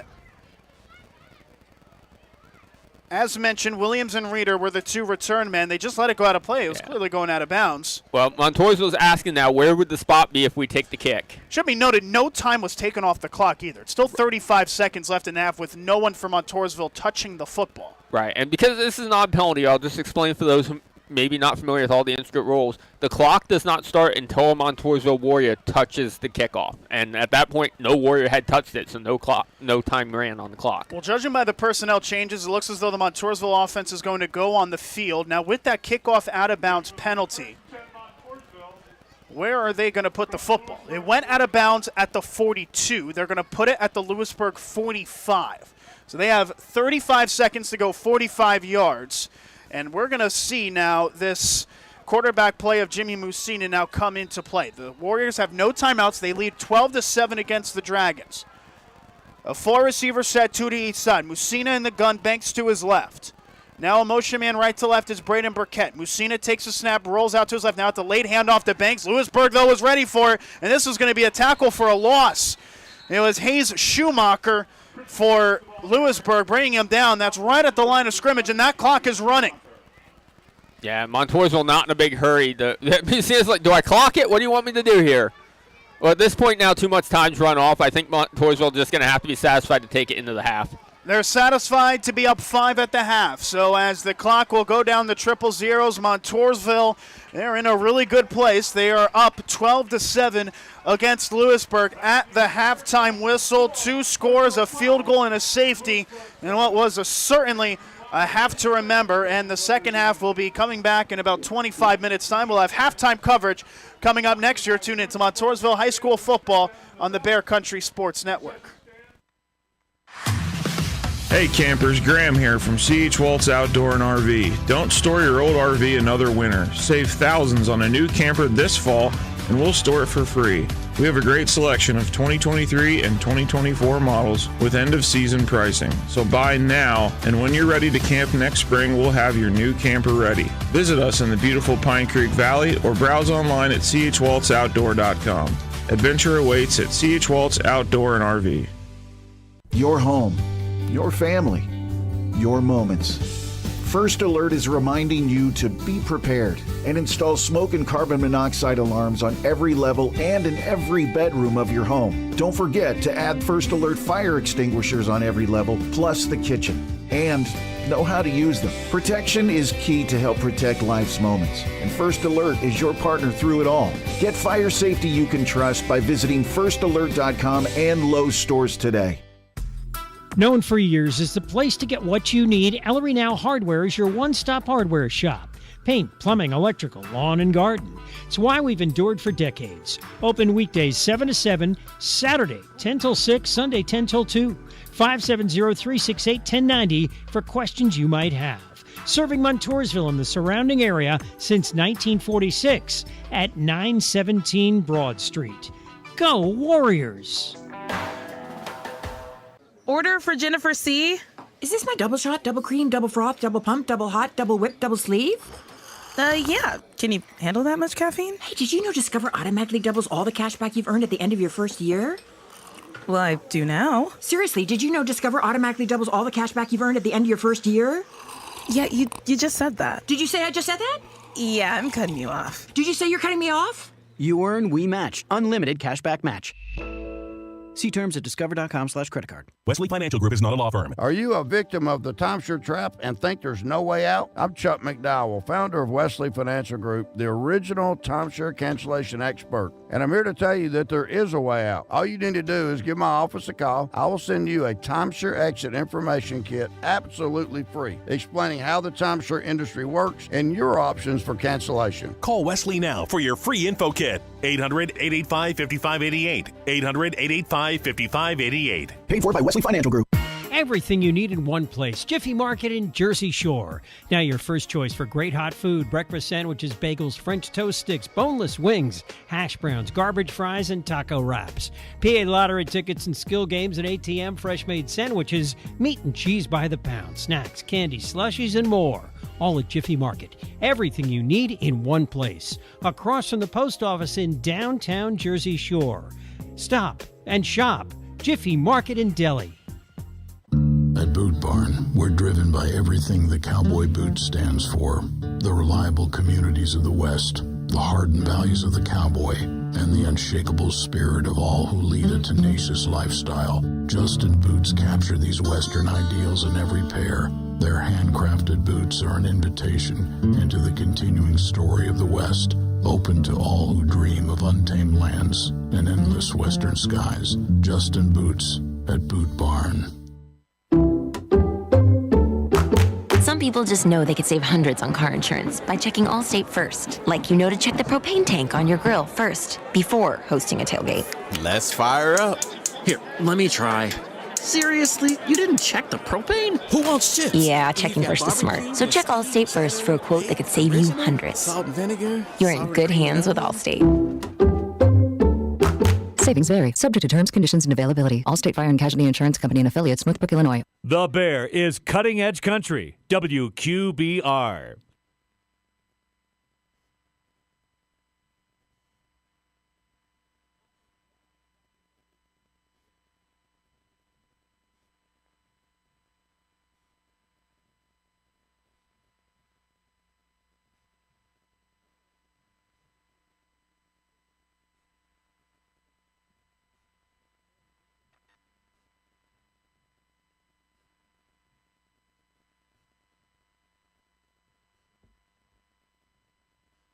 Your destination for Kubota is Daughter Equipment, just south of Mill Hall on Route 64. Soon the cool down will begin and fall chores will be the order of the day. Daughter Equipment knows that and has a fantastic selection of Kubotas in stock to handle everything from mowing grass to pushing snow. Kubota has the best quality equipment from tractors of all sizes, side-by-sides, track hoes, skid steer loaders, and even farm equipment. Visit Daughter Equipment, just south of Mill Hall on Route 64. Get in zone, AutoZone. Welcome to AutoZone. What are you working on today? I think my battery's dead. With free battery testing and charging, we can help you get back on the road. Get in zone, AutoZone. So what if I need a new one? We have the right Duralast battery for you, only at AutoZone. Get in zone, AutoZone. And what about my old battery? We can recycle it right here at America's #1 battery destination. Get in zone, AutoZone. Restrictions apply.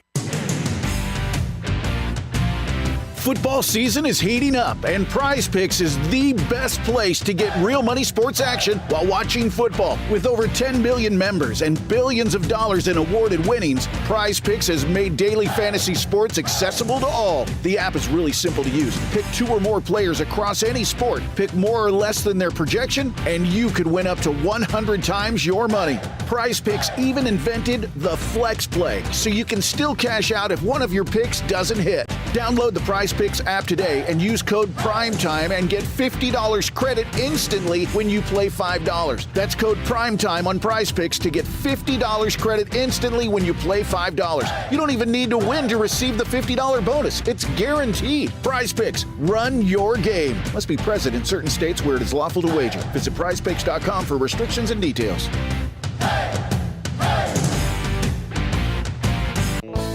It's the taste you grew up with.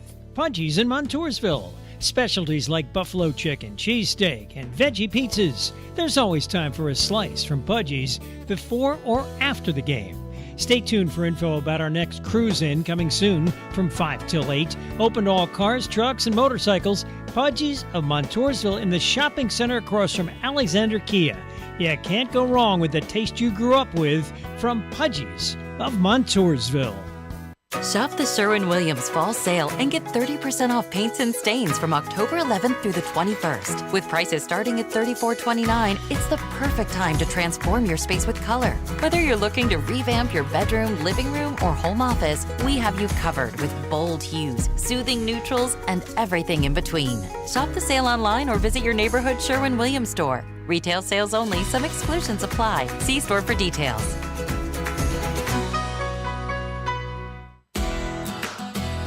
Whether you're tinkering in your garage or tackling big projects, if you know the value of working with your hands, you know Harbor Freight. And you can be confident knowing that at Harbor Freight, you can get quality tools at prices that work just as hard as you do.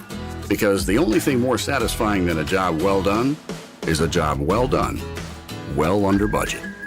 Whatever you do, do it for less at Harbor Freight. Did you know you can get your prescriptions for less at your local pharmacy?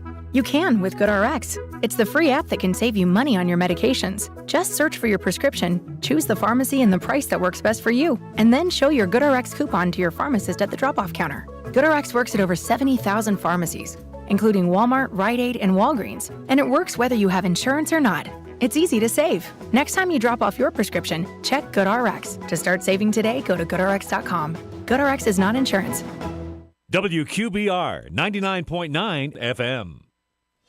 Halftime and a close one. Live from Memorial Stadium in Montousville, Pennsylvania. It is Lewisburg 7, Montousville up 12. Alongside Justin Hawkins, I'm Nicholas Severini. Justin, bit of an eye-opening one, you'd have to say. Lewisburg, you would imagine, coming in as the favorites in this contest, coming off of their only loss of the season, but against one of the state's best in Shamokin. And I tell you what, Montousville, we mentioned it after the first drive of the game, and it stayed put. They do look up for it this evening. They go into the halftime locker room up 5. Yeah, and I mean, it could have been a lot more with the way that ended. Or it could have been less. Talking with a couple of the folks here during the break, and this didn't occur to me at the time, there was no reason for that safety to happen. This should be a 3-point game right now. Lewisburg had the opportunity to run the ball and just even get back to the line, and they could have run the clock out. They didn't do that. It led to a safety for the Warriors. Warriors had a potential shot with Banks, and then some confusion there at the end of, are we letting the clock run out? Are we spiking it and trying again? What are we doing?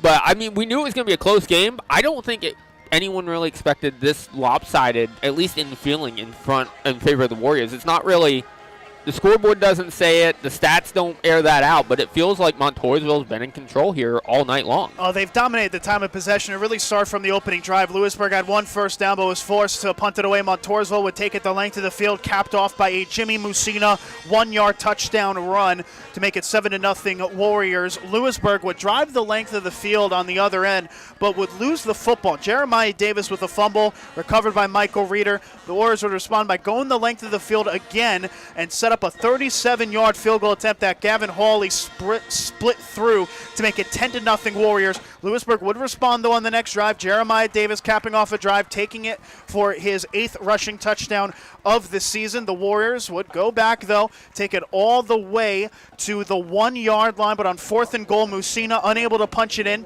prompting Lewisburg to have possession at their own one with just over a minute to play. They would get a safety after an intentional grounding penalty. Chase Wenrich throwing it out of play, but throwing it while still in the pocket seemed to have been the final call there, as it made it 12-7, and that's where we are here at halftime, a 12-7 scoreline. We'll have our Central PA Sports Update coming up next. You're tuned in to Montousville football on the Bear Country Sports Network. We hope you're enjoying our presentation of Montousville Warrior football through CentralPASports.com. We want to do more, but that's entirely dependent on your financial support. We appreciate those who have signed on already, but we need more businesses to be part of these broadcasts. Call 570-769-2327 to get involved. 570-769-2327. Get involved today. Sweet chocolate reward. Sweet chocolate reward. This is not just the sound of someone picking up a sweet treat at Walgreens. This is the sound of someone picking up a sweet treat right after receiving all their vaccines in one trip. This is the sound of treating yourself, because you protected yourself. Stop by or schedule both your flu and COVID-19 vaccines today and grab yourself a sweet treat while you're at it. Vaccine subject to availability. State, age, and health-related restrictions may apply. Now is the time to reserve space for your pup at Sweet Dreams Pet Resort on Sunrise Lane in Mill Hall for this fall and winter. Individual indoor suites for your best friend featuring raised dog beds, grooming on site, air conditioning, radiant heat, and outdoor playground. Take advantage of weekday doggy daycare 570-377-0340. Fully licensed and insured, fully staffed on-site security at all times. Online at SweetDreamsPetResort.com. Find us on Facebook, Sweet Dreams, where we treat your dog like family. Okay, everyone, what did you think of the chocolate bar? It's too chewy. Feels kind of chalky. Too much nougat. I need to go brush my teeth. Business is booming for Steph's small marketing research firm. After all these focus groups, there's only one conclusion. I need more researchers. And she's way too busy researching. Does this have peanuts? To waste time researching resumes. I need Indeed.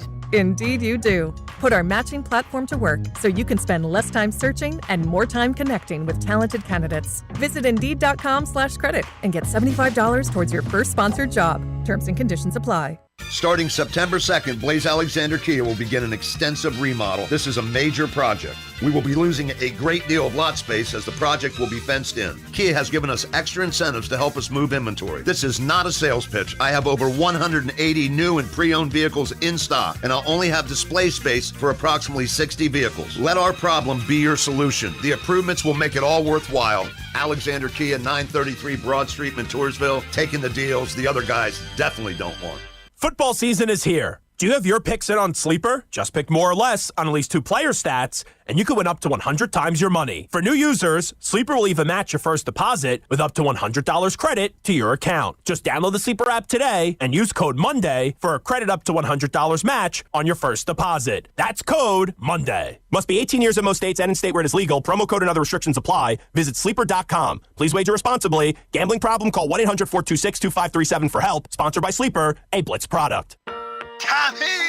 I can't wait for golf this weekend, huh, buddy? Time flies. Love you, man. Oh, don't forget your knee brace again. We aren't in college anymore. Moments together matter, so help protect yourself from RSV. If you're 75 or older or 60 plus with a chronic condition like asthma, COPD, heart disease, or severe diabetes, you're at higher risk of landing in the hospital from RSV, and there are no prescription RSV treatments. Check eligibility and schedule your RSV vaccine at vaxassist.com. Sponsored by Pfizer. Hey, I'm Mandy Woodruff-Santos. I'm a financial journalist, podcast producer, and most importantly, wife and mother. With my insanely busy schedule, I don't have time to feel sluggish. And feeling sluggish could actually be a sign that your digestive system isn't at its best. That's where Metamucil comes in. Metamucil psyllium fiber helps keep your digestive system moving. So pick up some Metamucil today and keep yourself moving. These statements have not been evaluated by the Food and Drug Administration. This product is not intended to diagnose, treat, cure, or prevent any disease.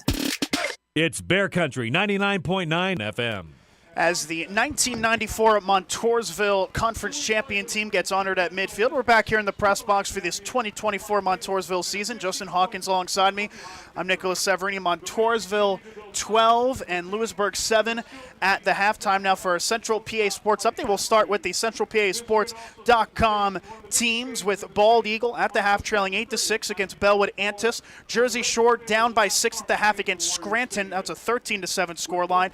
Troy laying the wood against Central Mountain 56-3. And Bellefonte, oh my goodness, Bellefonte. It still says the first quarter, but I don't believe it. 49-12 against Huntington at the halftime score. As we now take it to Justin Hawkins, let's talk about the rest of District 4 3A and pretty much all throughout District 4, where a lot of games are capturing the attention, of course, of a lot of the local football fans here in the area. Well, one of the games I highlighted in the pregame, Williamsport at Hollidaysburg, I think this one's a big surprise, and thank you to Nate Bowen, the Hollidaysburg broadcaster for giving me some information on this one. Williamsport jumped out to a 12-0 lead. Hollidaysburg responding with 16 straight to make 16-12 at the half. Bad news for the Millionaires, though. The quarterback, Taven Williams, has been ruled out for the rest of that contest, which is not what you want to see, especially when you're taking Hollidaysburg and putting them on the ropes. Elsewhere around the county in PIAA District 4 Class 3A, Mount Carmel leading Milton 28-14 that game at the half. Warrior Run in Central Columbia having a barn burner down there as well. 14-12 out in Bloomsburg at the half in favor of Warrior Run. Shamokin all over Loyalsock, 41-0 that game at the half just across the Green Bridge Muss here in Montousville. Muncie is in front of Athens now, 50-14. Thought that was going to be a close one, not so much. Game we didn't think was going to be a close one, and living up to that. Mifflinburg in front of Midwest. That game currently 56-0, still in the second quarter. Hughesville is in front of Wyalusing 10-7 at the half. My alma mater, the Montgomery Red Raiders, all over the rivals in South Williamsport, 35-7 at the half. Danville in front of Shikellamy, 21-6. And MLB scores, because why not? Let's round it out. NLCS, ALCS. NLCS game has gone final. The Mets win 12-6. Edwin Diaz went the final 2 innings for the Mets on the hill there. And, of course, the most important game of the night in baseball. The Yankees currently in front of Cleveland, 2-0. Welcome to the Soto Show. Juan Soto, 2-run blast to put the Yankees up front. A show here as well at Memorial Stadium with Montousville up 5, 12-7 against the Lewisburg Green Dragons. We'll have the second half coming up next on the Bear Country Sports Network. Time for Corn Maze Fun. The Pine Creek Seed Farm Corn Maze is now open weekends through November 3rd.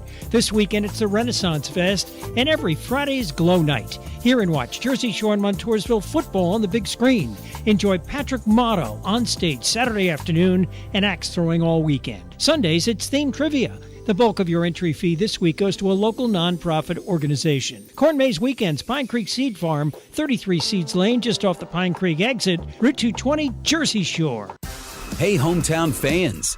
You know Journey Bank as your trusted local bank. But did you know we're also the biggest cheerleader for our community's youth? From athletes competing under the Friday night lights, to students excelling in the classroom, to talented teen stars singing center stage, we're investing in the future of our young people. At Journey Bank, we're committed to helping our kids score big in every aspect of life. Journey Bank, where dreams are nurtured and futures are built. Journey Bank, proud supporter of our local youth. Want to score big with your financial future? At Evergreen Wealth Solutions, we're the MVPs of financial planning, helping you tackle your goals with a winning strategy. Call Todd Rischel, certified financial planner, and get in the game. Real people serving real people, we manage your assets as if they were our own. 570-601-6960, 570-601-6960. Let Todd Rischel be the quarterback of your financial planning strategy. Evergreen Wealth Solutions in Williamsport. It seems like the cost of everything is on the rise, but Erie Insurance can help make sure your auto insurance premium isn't one of them. Avoid rate increases with Erie Rate Lock.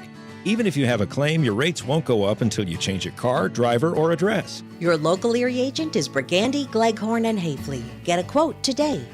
Erie Rate Lock is not available in all states. Other conditions and limitations at erieinsurance.com. Go to erieinsurance.com for company licensure and product details. Starting September 2nd, Blaze Alexander Kia will begin an extensive remodel. This is a major project. We will be losing a great deal of lot space as the project will be fenced in. Kia has given us extra incentives to help us move inventory. This is not a sales pitch. I have over 180 new and pre-owned vehicles in stock, and I'll only have display space for approximately 60 vehicles. Let our problem be your solution. The improvements will make it all worthwhile. Alexander Kia, 933 Broad Street, Montousville, taking the deals the other guys definitely don't want.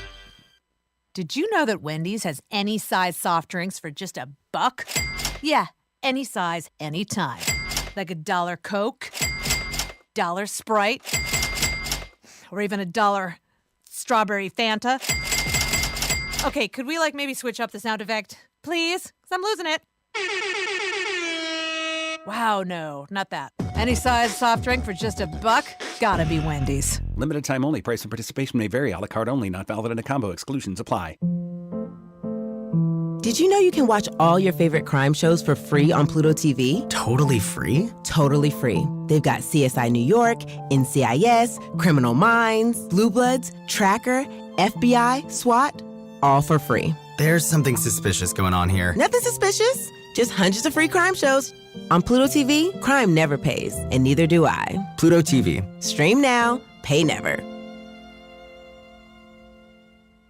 Grab your chance at the new scratch-off ticket, Witch's Brew Bucks, giving you a chance at 10 top prizes of $100,000. You must be at least 18 years old to play. The Pennsylvania Lottery again generated more than $1 billion last year for programs for older Pennsylvanians. Visit our Facebook page, Bear Country 99.9 FM WQBR, and get your chance to win Witch's Brew Bucks scratch-off tickets. Like the page, like the post, then sign up to win.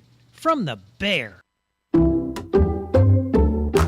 Some people just know they could save hundreds on car insurance by checking Allstate first. Like you know to check the propane tank on your grill first, before hosting a tailgate. Let's fire up. Here, let me try. Seriously? You didn't check the propane? Who wants chips? Yeah, checking first is smart. So check Allstate first for a quote that could save you hundreds. Salt and vinegar? You're in good hands with Allstate. Savings vary, subject to terms, conditions, and availability. Allstate Fire and Casualty Insurance Company and Affiliates, Northbrook, Illinois. The Bear is Cutting Edge Country, WQBR. Justin Hawkins alongside me. I'm Nicholas Severini. You're tuned into Montousville football on the Bear Country Sports Network. Second half set to begin. The sides flip Montousville in their camouflaged uniforms for this evening, going from left to right receiving. Kicking it away is Lewisburg. They will traverse from right to left. Looking out, we seem to be missing a ball at the moment. There we go. Everything but It's the coming out. football. And there it comes out. Maybe sarcastic applause maybe of some of the home and away faithful. The ball now coming out onto the field. We're set to get action back underway with two back deep to return, James Williams and Michael Reeder, who are at their own 20, and Cohen Hoover, who has 18 touchbacks this season, set to send that one away. So after we get the kickoff here, do a quick update from the Muncie game that I think will shock a lot of people when they hear what's been going on down the road, or down Interstate 180 here from Montousville. Definitely a lot of fascinating scorelines. It's a statement week. It feels like a statement week. It very much is. As the long run-up here from Hoover, who pooches this one. This one bobbled necessarily there by the up man, taken and immediately rocketed right at the 30-yard line. Well, the up man was able to recover it, but paid the price for it as he was wrapped up quickly at the 31-yard line. Let's get now that score update. So we mentioned 50-14 at the half, Muncie in front of Athens. And a lot of people expected it to be a close game. Well, we found out why it's not.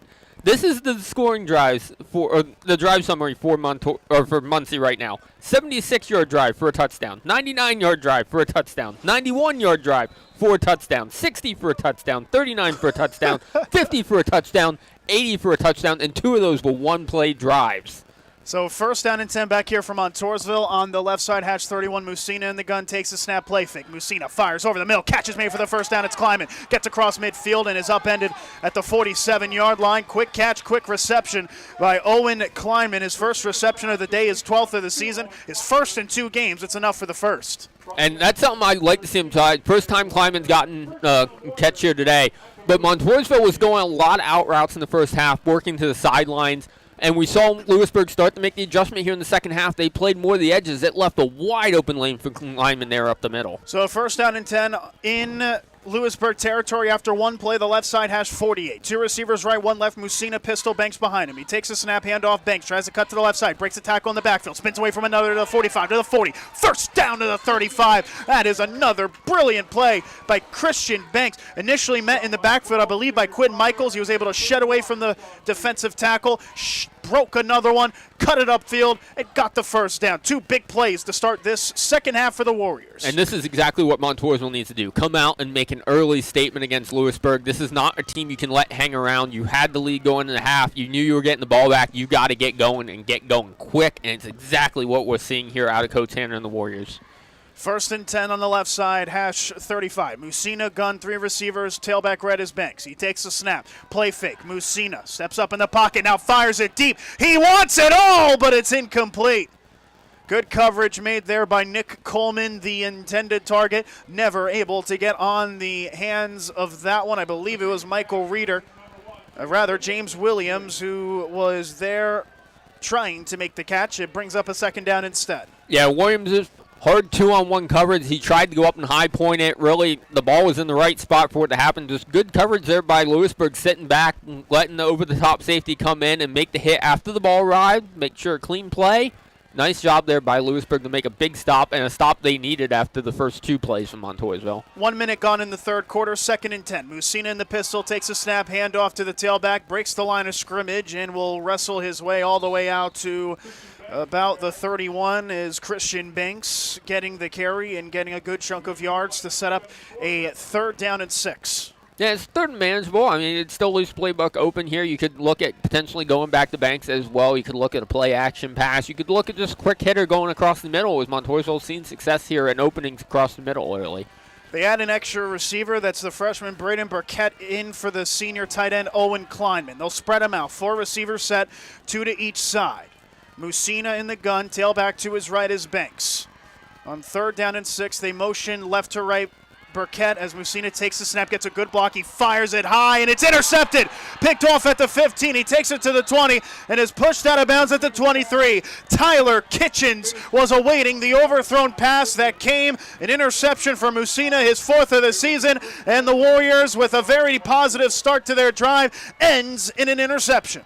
Musina was rushed on that, had to get the throw out quick, and a rare mistake out of Michael Reeder, who's the intended receiver. Normally when he goes up and he can't get the one, you'll see him try to tip it down. This one he tipped up, and with Lewisburg sitting with deep safeties in zone, they were able to be right there and almost look like a center fielder just wandering under and making an easy grab. Well, is that a potential turning point in this contest? The Dragons a chance to take the lead. They trail 12-7, 10 minutes left in the third. Under center is Wenrich. He takes the snap, hand off to the weak side is Davis. He gets rattled up right at the line of scrimmage, was able to just dive forward after the initial contact and picked up one out to the 25-yard line. A good bit of play by Davis just to get anything positive from it. Reeder doing a nice job after leading to that interception, being the one there to make the stop, and he immediately, like we saw in the first half, went for the ball, made sure he had control of the ball carrier as well, but trying to make something happen and get the ball back after the mistake early. Wenrich comes from that far sideline, play in hand on 2nd and 9. Receiver to the right side is Jalen Walker. I formation with Davis the tailback, Michaels the fullback. He takes a snap, play fake. Wenrich rolls out to his right, buys time, fires off his back shoulder, and it is incomplete. Nearly an excellent play right at the first down marker by the intended target. The pass was a little bit behind him as he was unable to get to it. That sets up a 3rd down and long. That was Owen Felon, the freshman intended target. Yeah, Felon did a nice job trying to go to the turf, bring that in. And Wenrich, really, he was falling completely backwards when he let that one go. I'm surprised he was able to get that pass on target as well. So 3rd down and 9. That stops the clock with 9.5 minutes to play in the third. A drive that's lasted so far 30 seconds. Now on its 3rd play. After Montousville, Jimmy Musina was picked off. The Dragons trying to keep the drive going. Empty backfield, 4 receivers. He takes a snap. They send the house. It's picked up. A throw over towards that far side, and it is caught. Did he stay in bounds at the 45? He did. Jalen Walker with the reception, able to blow by the defensive back. I believe that was Elijah Eck, as it was an excellent play. Walker moving the chains. A beautiful throw by Wenrich. Yeah, Eck was over there, but he really didn't have any help over the top, as there was a safety back there as well trying to help out. That was Brayden Burkett, but Burkett had 2 receivers splitting them both sides, so he couldn't really commit to either one, which left the opening there for Jalen Walker to bring that in, and just a beautiful drop into the breadbasket there by Chase Wenrich. A 1st and 10 at the Montousville 46. Wenrich takes the snap. Delayed handoff to Davis. He's under pressure, and he goes down deep in the backfield. A 2-yard loss. Davis unable to break it outside of the numbers. The tackle applied by what looked to have been Kingston Fisher with some help from Hayden Harvey. Yeah, and Fisher just beat his man and was right into the backfield. Nothing Lewisburg could do to get away from that. And once Fisher has you wrapped up, you're not going anywhere.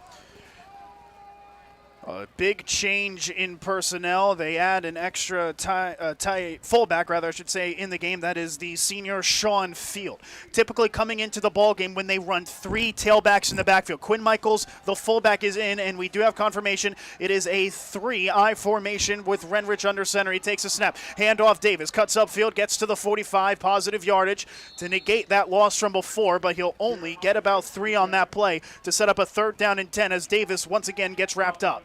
I'm kind of surprised we're not seeing Lewisburg going to that 3-back formation more, because they've had success going to the edge with it. They've had success up the middle. You're going to, even in that, force Montousville to spread out of the box and make sure they can seal the edges, which is going to create some more running lanes and going up through the middle, through the A-gap, and also bouncing out and just getting off the side of the tackle and cutting upfield. Noah Rakestraw on the tackle. 3rd down and 10, middle of the park, 44 Montousville. Lewisburg with possession, a 3-eye formation with Wenrich under center. He takes a snap, drops back to pass, under pressure. They try to tuck and run. It has moved up front to the 40. Breaks another tackle at 35 for the 1st down. Another to the 30, and is finally wrapped up at the 25. What a play by Chase Wenrich, who came into this game with over 100 rushing yards. He showcased the speed there and the elusiveness to break 2 tackles. A big 1st down on 3rd and long from Lewisburg. And that's what I was talking about with the danger of that 3-back set, with how far Montousville has to spread and going to the pass. We know Wenrich is a threat to his legs, as he showed there, which adds another element that Montousville's got to try to game plan for when they see that formation. 1st and 10 at the Montousville 25, left side hash I formation, Wenrich under center. He takes a snap, handoff to the fullback. I believe that is Michaels. Met at the line of scrimmage. A flag came in quickly. He was able to push the pile all the way to the 21. A 4-yard pickup there from the fullback, but there is laundry on the field, and we'll check the flag. Yeah, my guess is just on the area, it's probably going to be holding here going against Lewisburg. But Montousville, nice job on that one, reading the play, realizing it was coming up through the tackles, and just collapsing into the box and closing every lane. Well, penalties have been the Achilles heel of a couple of these Lewisburg drives. We'll see if that is the case here, as it is, in fact, a holding penalty. That'll back him up 10. Now the question becomes, where will they say the penalty occurred? It is a spot of the foul, 10-yard penalty. And it looks as though it's going to be further up the field, so it looks like it'll be a net loss based off of where the referee had started his walk. A net loss of about 6. And we can't give confirmation that that is the case, so it'll be a first down and 16. Backs him up to the Montousville 31-yard line. Left side, I formation Wenrich. 2 receivers put out close to the line, one each side. As he takes the snap, it's a delayed handoff there for Davis. A struggle there on the initial handoff as Davis was able to get out to the 30. Just a 1-yard pickup from him as he was never able to escape the A-gap. It seemed like there might have been a trouble with the handoff between Wenrich and Davis there, Justin. Yeah, I don't know what the miscommunication there was, or if it was expected, it was a delayed call, and the handoff tried going early, but it almost blew up in the backfield for Lewisburg when it happened, as Christian Banks came through unblocked again, and Lewisburg was lucky to get the handoff off when they did, and Banks committed to following the quarterback instead of the running back. So now second down and 15, same set for Wenrich under center. He takes the snap, looks to pass, steps up, now fires it deep. He's got an open man, and it is a diving effort, and he made the catch. He toe-tapped it on the far side. What a play. It was Nick Coleman who made the catch inside the 10 and was pushed out of bounds at the 5-yard line. A brilliant play by Coleman. Yeah, it was Michael Reeder in coverage there, and he looked like he was expecting that play to go to the inside. Just got beat when he had to rotate and go to the outside. Not much you're going to be able to do there, especially when you have the threat of a receiver like Coleman who can go up and high point it and toe tap on the sideline. Wenrich under center, first and goal. He'll hand it off to Davis. Cuts upfield, breaks the tackle at the line of scrimmage. He spins his way towards the end zone. He will be stopped short at about the 1.5-yard line, a 3-yard gain from Jeremiah Davis. Yeah, it's just hard running there. I mean, Montousville at this point knows they got to stack the box. They got to stop the run. That's the Burton brother for Lewisburg. There's different ways, different looks they can do with it, but they're going to keep running the ball here against you to try to punch in and take their first lead of the game. 6 minutes to go. Lewisburg trying to get their first lead of the game against Montousville. They trail 12-7 as we pass the halfway mark of this third quarter. Wenrich breaks the huddle. Davis remains the tailback. Fullback is Quinn Michaels. Wenrich under center will take the snap. Hand it off towards the left side as Davis. He's got the edge and he's got the touchdown. Jeremiah Davis, his second rushing touchdown of the day. He was able to bounce it to the outside, and few humans on this planet can beat him on the edge. None of them in Montousville colors, as Davis has his second rushing score, and the Dragons take a 1-point lead with the extra point pending. Pulling guards for Lewisburg really set that one up. They got out to the edge, set the near edge, and it just tied up the entire Montousville defense. Nobody could get away from just a roadblock and couldn't get to the edge to seal it. Extra point from Cohen. Hoover has the distance and is true. Well, 2 drives into this second half, we have our first lead change. Davis, his second rushing score of the game, and the Dragons up 14-12 against Montousville with 5:41 left to go in the third, and you knew Lewisburg was going to punch back in this second half. This seems like it's shaping up to be a very massive drive for the Warriors coming up. Yeah, I mean, we're kind of in the same boat we were last week against Southern Columbia, where if you let them stick around and give them a couple decent plays, they're going to get something going against you. And we knew coming in how good a team Lewisburg was. And I think in the first half, they were almost shell-shocked that they let Montousville take the opening lead and then keep pushing them around. And we're seeing the adjustments now, guys. We got to play tougher. We got to step up to these Warriors. This is a team that, on paper, we probably should walk out here with a win, and we're trailing at the half. We got to do something. Not surprising to see the first time Lewisburg gets it, especially with the momentum swing after the interception, to see the drive down the field for 6. You go back to the game against Southern Columbia last week, the reigning state champions, the Warriors were able to hold on late. That's something they weren't able to do against formidable opponents like Mount Carmel and Danville earlier in the season. They were able to play a real complete game, did they, Montousville? They're trying to do so here. As this was once again Squibb, will be fielded at the 10 by the return man. He takes it to the 15, 20. Stutter steps at the 25, and will get wrapped up at the 26. That return looked to have been coming from James Williams, who is stationed on that far side. I was looking over. The Montousville sideline was starting to yell like they thought there should have been a penalty on that play. I saw. I'm not sure if maybe they thought somebody was set up off sides or what that was about that they were yelling about. But now we're looking at Montousville's offense again. Big thing here is going to be short memory from Mussina. We know with the way Lewisburg is adapted here in the second half, we're going to have to go to the air a little bit. Mussina's just got to forget about that interception, be willing to make those tough throws. It was a long drive for the Warriors that took nearly the length of the field but ended in an interception. Musina, the second drive of this second half. A 4-receiver set. Musina takes a snap. Quick pass to the right side. Catch is made by Crawford. He gets past the line of scrimmage.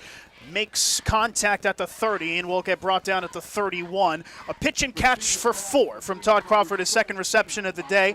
He now has matched his total amount of receptions from last season where he had 15. Good play call there from the Warriors. I mean, they tried setting up the screen here on the near side to Crawford.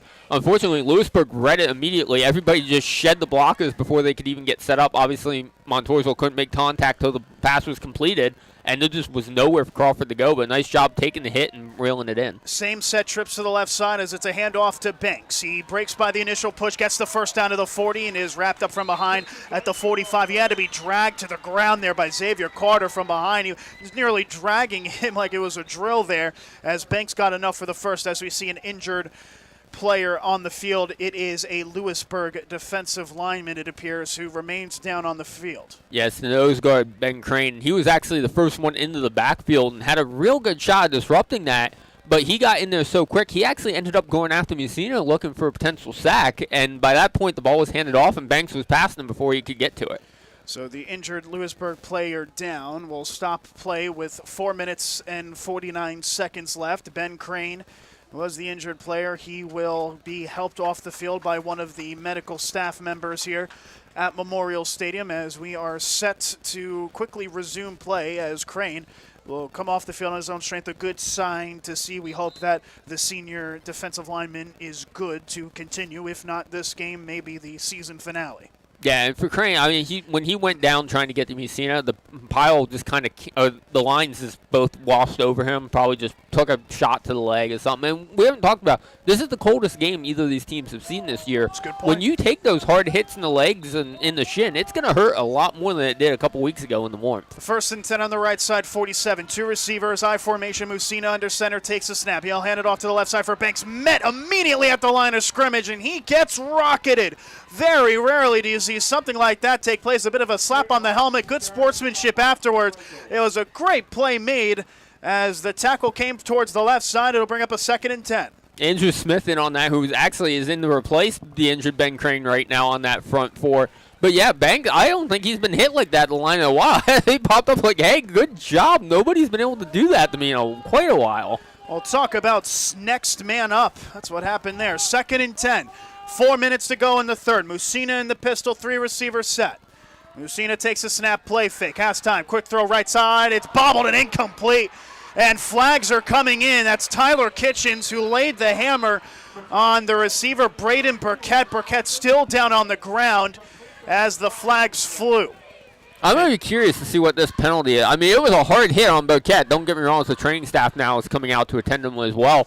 But from where we're sitting, it was directly in front of us. I didn't see helmet to helmet. They didn't hit him before the ball got there. Well, I tell you what, Justin, we are, of course, as unbiased as we can be from up here in the press box. Of course, this professional operation that we have here. And from my view, it looked like a clean hit. By the way, a correction, that was not Braden Burkett. I believe that was Owen Kleinman, who was the tight end making that post route out to the far side, who took that shot. It was, in fact, Kleinman, the tight end, who was able to walk off on his own strength. We can hear the boos from the opposite side of the field. The Lewisburg faithful not liking that one. No, like you said, first down. I think they have a point there. That looked like a clean, hard hit to me, and the official was right there in front of it. There was slight helmet contact, but it first hit was pad to pad. It was not leading helmet. I think Lewisburg just got robbed a little bit there, but if you're a Warriors fan, you'll take it all day long. Puts them inside the Lewisburg 40 to the 37, a 1st down and 10. With just under 4 minutes to go in the third. Musina in the gun, 4 receivers set. 2 to each side. He takes the snap. Looks to pass. Throws to the left side. Catches me at the line of scrimmage. Good comeback route by the receiver. Gets to the 35. Comes back to the 30. Runs forward to the 28. Right at the 1st down marker. We'll see if he got it. That was just a great bit of effort after the catch. I believe that was Braden Burkett, the freshman, who was there on the reception. Oh, brilliant play by the freshman. Just his 9th reception of the season. His first in 2 games. Yeah, that was great. I mean, it was a good catch, but after contact to keep his feet going, and especially for a smaller receiver like Burkett going against some of these larger linemen and linebackers from Lewisburg, that takes a lot of effort to keep the chains going like that. 1st and 10 on the left side, 28. Musina in the gun takes the snap. Rather, it's another Wildcat play, I believe. It is Christian Banks in the Wildcat. He moves up to the 25, pushes the pile forward. Oh, he just ran over a couple of guys as he's finally wrestled down at the 23. Another play in which Banks was met about the line of scrimmage. It turned into about a 6-yard gain. I mean, Banks at one point in that pile had 2 of his own linemen basically on top of him that he had to carry and still was able to move the pile. The lower body strength of Christian Banks just every week never ceases to amaze me. I'd love to find out his squat PR. It's probably more than the weight of both of us combined here in the press box. 2nd down and we'll call it 5. Well, it's really a 2nd down and 4. At the 23 with 3 minutes left. Banks taking the quarterback keeper over towards the 20. He gets the 1st down past the 15, and the pile will move again all the way to the 12-yard line. Another good gain there by Banks, a 1st down and 10 for the Warriors, who are trying to retake the lead here at home. So Banks, again, puts the pile on his back, carries him. I think we're at the point now. His personal best in squat, it's not the people in the press box. He might be able to squat the press box the way he's going. So 1st down and 10, they'll back it up to the 13. 2.5 minutes remaining in the 3rd, and whenever the Warriors have it, they really do take a chunk of the clock out. The Warriors, though, trail by 2, a 14-12 scoreline. They've got a touchdown, a field goal, and a safety in this game. Musina in the gun. 2 receivers right. James Williams isolated left. Banks the tailback. He takes the snap. It's a quarterback keeper to Musina. He moves to the weak side and will get brought down at about the 12-yard line. Not a bad play call there for the Warriors. I mean, same concept, just with Musina right at this time. But at that point, you're hoping Lewisburg's so keyed up on Banks that they're just going to ignore Musina as he takes it on the center and just goes himself. Didn't get away with that. And honestly, Lewisburg might, especially with the coaching staff they have, with a head coach that played Division I college football at West Virginia, got signed by the Seattle Seahawks as an undrafted free agent. It's going to take a lot to confuse somebody like that. 2nd down and 9 on the left side, 12. Musina in the pistol, 2 receivers set, Banks behind him. He takes the snap. It's a bit of a miscorrection. It was a broken play. Musina trying to make something happen, and he paid the price for it. Took a shot right at the line of scrimmage. It looked like he initially went to his right to hand off to Banks, who instead went left. Miscommunication there in the backfield when they really didn't need it. Musina able to get back to the line of scrimmage to set up a 3rd and 9. And just to pour salt in the wound on that one, you have the broken play where you don't know where the handoff's going. And nobody on the Montousville side noticed that Braden Burkett was completely uncovered on the near side. Musina could have quickly just kept himself paused over there, and Burkett would have been able to walk into the end zone. By the time they snap this ball, there'll be less than a minute to go in the 3rd. 3rd down and 9. Montousville down 2. They break into the huddle. They only have 4 to snap. They need to get busy. Musina in the gun. He does get it off. He steps back to pass. He's under pressure. He's going the wrong way, and he goes down. A massive loss there that's going to take him out of field goal range. Musina tried to make something happen, and even if he got sacked initially, it might have still been a field goal attempt, but he kept going backwards all the way to the 25. That's where he's upended. A 4th down in a very long while. They do have time to get this play off. Yeah, and this is a tough play call now because I don't think you're really in a position where you can punt it. Realistically, whatever you do, you need to get this ball inside the 20, even if you turn it over on downs here, because you need to get up to the 3-yard line to get a 1st down. Just get it back into the red zone before you turn it over and try to pin Lewisburg as deep as you can if you don't have the shot to get into the end zone. 4th and 22, Musina to pass. He's under pressure. He's hit as he throws. He fires it deep. It's tipped in the air, tipped twice, and incomplete. A turnover on downs. It was nearly pass interference. I have to say, a little bit too much contact that I think Lewisburg would have wanted. The intended target to the left side, I believe that was Kleinman, who was able to come back into the game. Never able to get on the end of it. It was tipped in the air almost twice, but ultimately incomplete as Lewisburg, after another very long Montousville possession, ends in no points. The Green Dragons, up by 2, will get it at their own 25. Yeah, and you bring up the pass interference on that one, and I did see that. The problem is Kleinman pushed off kind of late off the line as well, which kind of makes it you're both pushing at that point. If Kleinman didn't have that initial shove off his defender, I think we would have seen the flag for pass interference. So the last play of this 3rd quarter, Lewisburg with it up by 2. 1st and 10, left side hash, 25. In the gun is Wenrich. He takes the snap, quickly pitches it to Coleman, tries to bounce to the outside, but this is going to get brought down for a loss. That plane was blown up from the start on the right side of the line of scrimmage. It'll be, I think they'll call it a loss of 1. Rather, they'll say that Coleman got back to the line of scrimmage as the third quarter ends, and we got a ball game here at Memorial Stadium. Montousville 12, Lewisburg 14 on the Bear Country Sports Network. Did you know you can watch all your favorite crime shows for free on Pluto TV? Totally free? Totally free. They've got CSI New York, NCIS, Criminal Minds, Blue Bloods, Tracker, FBI, SWAT, all for free. There's something suspicious going on here. Nothing suspicious. Just hundreds of free crime shows. On Pluto TV, crime never pays, and neither do I. Pluto TV. Stream now, pay never. Grab your chance at the new scratch-off ticket, Witch's Brew Bucks, giving you a chance at 10 top prizes of $100,000. You must be at least 18 years old to play. The Pennsylvania Lottery again generated more than $1 billion last year for programs for older Pennsylvanians. Visit our Facebook page, Bear Country 99.9 FM WQBR, and get your chance to win Witch's Brew Bucks scratch-off tickets. Like the page, like the post, then sign up to win. From the Bear. Put 12 minutes on the clock one last time here at Memorial Stadium. Montousville 12, Lewisburg 14. The Dragons will have second down and 10 at their own 25 in a close ball game here in Montousville. Justin Hawkins alongside me, the excellent color commentator, the voice of the Warriors is alongside me. I'm Nicholas Severini. Quick play to start the fourth quarter, and it is a quick drop in the backfield for a massive loss. They tried to go to the end around again.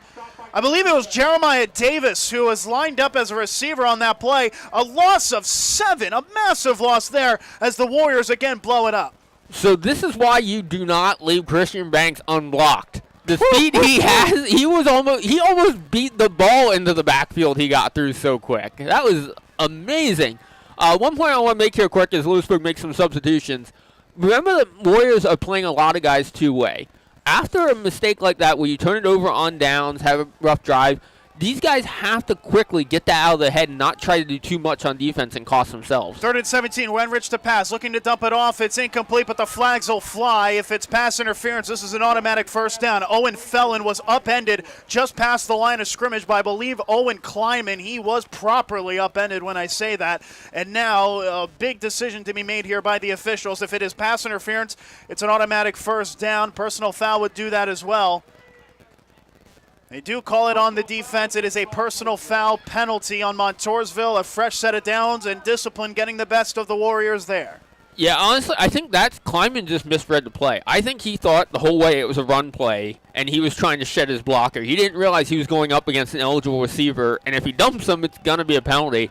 But now we can also say that kind of offsets the helmet-to-helmet contact. That was Kleiman as well down the field. Both teams have had an iffy call now. They're actually not going to give him a first down. It's going to be a 3rd down and 2. So a 3rd down and 2. The personal foul penalty not bringing up a first down. The officials are discussing now. The markers on the far side are saying that. Well, Montousville's upset with something with the penalty, but they didn't give him the first down, so I'm not sure what this discussion is actually about. So 3rd and 2, Wenrich will line up under center. Takes the snap, handoff to the fullback. He carries the pile himself past the 35, and he does have the first down to the 36. I've never seen that before where a personal foul doesn't equate to a first down. Well, if they didn't call it as a pass interference call, and it could have just been. They didn't signal defensive holding, though. They did not. It was only a personal foul penalty on Owen Kleiman of Montousville. And this is why, PIAA, if you're listening, we need to mic officials at the high school level so we know what the calls are. Well, it was a 15-yard penalty, but not a first down. But they do get it there on the fullback dive from Michaels. 1st and 10, 11 minutes left to play. Wenrich under center I formation. He takes the snap. Hand off to Jeremiah Davis to the weak side. He gets past the 40, the 45, first down across midfield. 45, 40, break, turns on the Jets to the 20, the 15, the 10, and he's wrestled down at the 5. Oh, Jeremiah Davis. You want to talk about kicking at the high gear. He blew by a secondary member from Montousville way deep past the line and got it all the way to go territory. Michael Reeder there to make the stop finally for the Warriors. And I think that's something that gets overshadowed sometimes is the speed that Reeder has as well. It's not quite to the level of Banks, but he can get down there too. And good thing he did to at least give this defense a chance to hold Lewisburg to 3 points now instead of 6. Well, if Lewisburg are to score and get an extra point, they will be up 2 possessions. That would be their largest lead of the game. It's an I formation, first and goal. 2 receivers, 1 each side. Wenrich under center. Motion right to left is Coleman. Takes the snap, handoff to the fullback. Dives for the end zone, but he'll be stopped short. A gain of 4 to Quinn Michaels, the senior with 2 rushing touchdowns this season, including one against Shamokin. Just a yard away from punching one in there. And this is something that we talk about a lot on the Montousville side, but it applies as well on the Lewisburg side. Montousville's defense is having to show so much respect right now to Jeremiah Davis that nobody's able to crash into the box until they see which way Davis is going, and that's letting the gap stay open for the fullback on those runs. Second down and goal, less than 10 minutes now to play in this one. Wenrich, same I formation. It's going to be a quarterback keeper. Initially met, no signal. He did get that second push. Lewisburg celebrating like they've scored, and they have. Touchdown, Lewisburg. Chase Wenrich, his 3rd rushing touchdown of the season, was able to punch one in from a yard out, and the Dragons lead by 8, but most crucially with an extra point to come. An extra point would make it a 2-possession game. Yeah, and Lewisburg right now, they almost started looking like, do we want to go for 2 here? Was the signals I was seeing back to the sideline. I don't know why you would go for 2 here. Well, the extra point, if successful, would make it a 2-possession game. Cohen Hoover has missed just 2 extra points this season. He's 16 for 18. He's also 7 for 9 on field goals, with his long being 42 yards out. And they still don't have 11 men on the field right now. They are going to go for 2 here. Well, this is astonishing. They go into a Wildcat. Quinn Michaels is in the Wildcat set. He's usually the holder. He's going to try the push pass, and he's got it. The 2-point conversion is successful. A push pass from Quinn Michaels, the jump pass to find the tight end on the right side. The Warriors just were not expecting it. And the 2-point conversion, very gutsy, but is successful as they go up by 10, 22-12. The referees are congregating. There are some hands in the air from the Warrior team and the fans, but it looks like it's going to count. Well, here's, I think, the argument Montousville has, and they have a legitimate argument right now. And there's still discussions being had. The referees, because of the late substitution, did not allow Montousville a chance to make substitutions of their own after the late Lewisburg substitutions. So I think that's the argument they said. We had our extra point team out there to try to block the kick. We didn't have our defense out there after they did that. And honestly, I think seeing that formation, if I was Joe Hanna, I would have thought about taking a timeout there. I know it's still early. You don't know what's going on. And Montousville sideline is very upset right now, and it brings out a penalty flag. And I believe that flag might be, as you mentioned, on a sideline warning. It could be a delay of game as well on the return team, just for not getting the return team out in applicable time. The other thing it could be is an unsportsmanlike conduct coming here, because it was a near side official by the Montousville sideline, and there were a couple Warriors spiking their helmets and yelling towards the officials still, coaches and players. And this is not the time to start coming unglued. I know you're upset, and I think they have a valid argument about they were not allowed to substitute on that play, but you can't start costing yourself with penalties you shouldn't be taking when now you're down 2 possessions. Well, now the referees are having a conference about this. That is an extended delay. They are calling a dead ball sideline warning penalty that will go on Montousville. It is just a warning, so no penalty yardage. Just a sideline warning there, as Joe Hanna wanted to have his say against the near side official. So after all of that, they're going to have Lewisburg kicking this one away from left to right in those white road uniforms. Very intimidating are Lewisburg this season. They're up 10, 22-12 the score. 9:27 left to play here from Memorial Stadium. And I mean, at this point, sitting obviously as we're on the home side, you can just feel the air being sucked out of the sideline right now after the way that Montousville was right there all the time in the first half, and it's just falling apart here in the second half. And this one will be sent away. It's almost an onside kick. It's pooched all the way out. It will be returned, or rather doved on, by the up man. That is Braden Burkett right at the 30-yard line. So it could have been a heart and mouth moment there for the Warriors. They were taking a little bit of a while, weren't they, in terms of fielding that one, but they do, in fact, do it. That could have been the nail in the coffin right there if Montousville didn't jump on that. And a great job by the freshman realizing that's a live ball that Lewisburg can recover because it's the kickoff. diving on it. But if Lewisburg recovers that at the Montousville 30 and drives in again, I don't know if Montousville would have the heart to come back from that. But the Warriors do get the ball, and they do look to come back. They trail by 10. They were in a similar situation against Southern Columbia, in which they were trailing by multiple possessions and came back to only lose by 3. But they want more than just a close loss. They want a victory here at home. 9:27 left. Musina in the gun takes a snap, hand off to Banks. He cuts past the line of scrimmage, and we'll get brought up at about the 33-yard line, a 3-yard gain. There's over 9 minutes left to play, but time may become a permanent issue if the Warriors take a lot of time on this drive. Yeah, this is in the first half we're talking about how great it is that Montousville can extend these drives and run clock with the running game. Now you need Banks getting those big runs if you're going to stick on the running game, or you got to start looking to the pass. You got to start moving the ball. Sorry, go. Just going into the play. 2nd and 7 at their own 33 of the Warriors. Musina in the pistol, takes a snap. Handoff Banks, cuts it to the right side, gets back in between the tackles, and at the 35 is where forward progress will mark him down as he gets rattled up from behind. A 2-yard gain there. In on the tackle, Quinn Michaels, along with a defensive lineman for the Green Dragons. Yeah, it took about 7 Green Dragons to come into the pile to finally bring Banks down that one. 2 of them had him stopped, and they were going to blow it dead, but it took 7 of them to bring him down. But the point I was going to make is Lewisburg, we know, has a run game as well. When Lewisburg gets this ball back, which they will here at some point, they're going to be looking to chew the clock. If you're the Warriors, you got to start going now. 3rd down, they'll call it a long 4.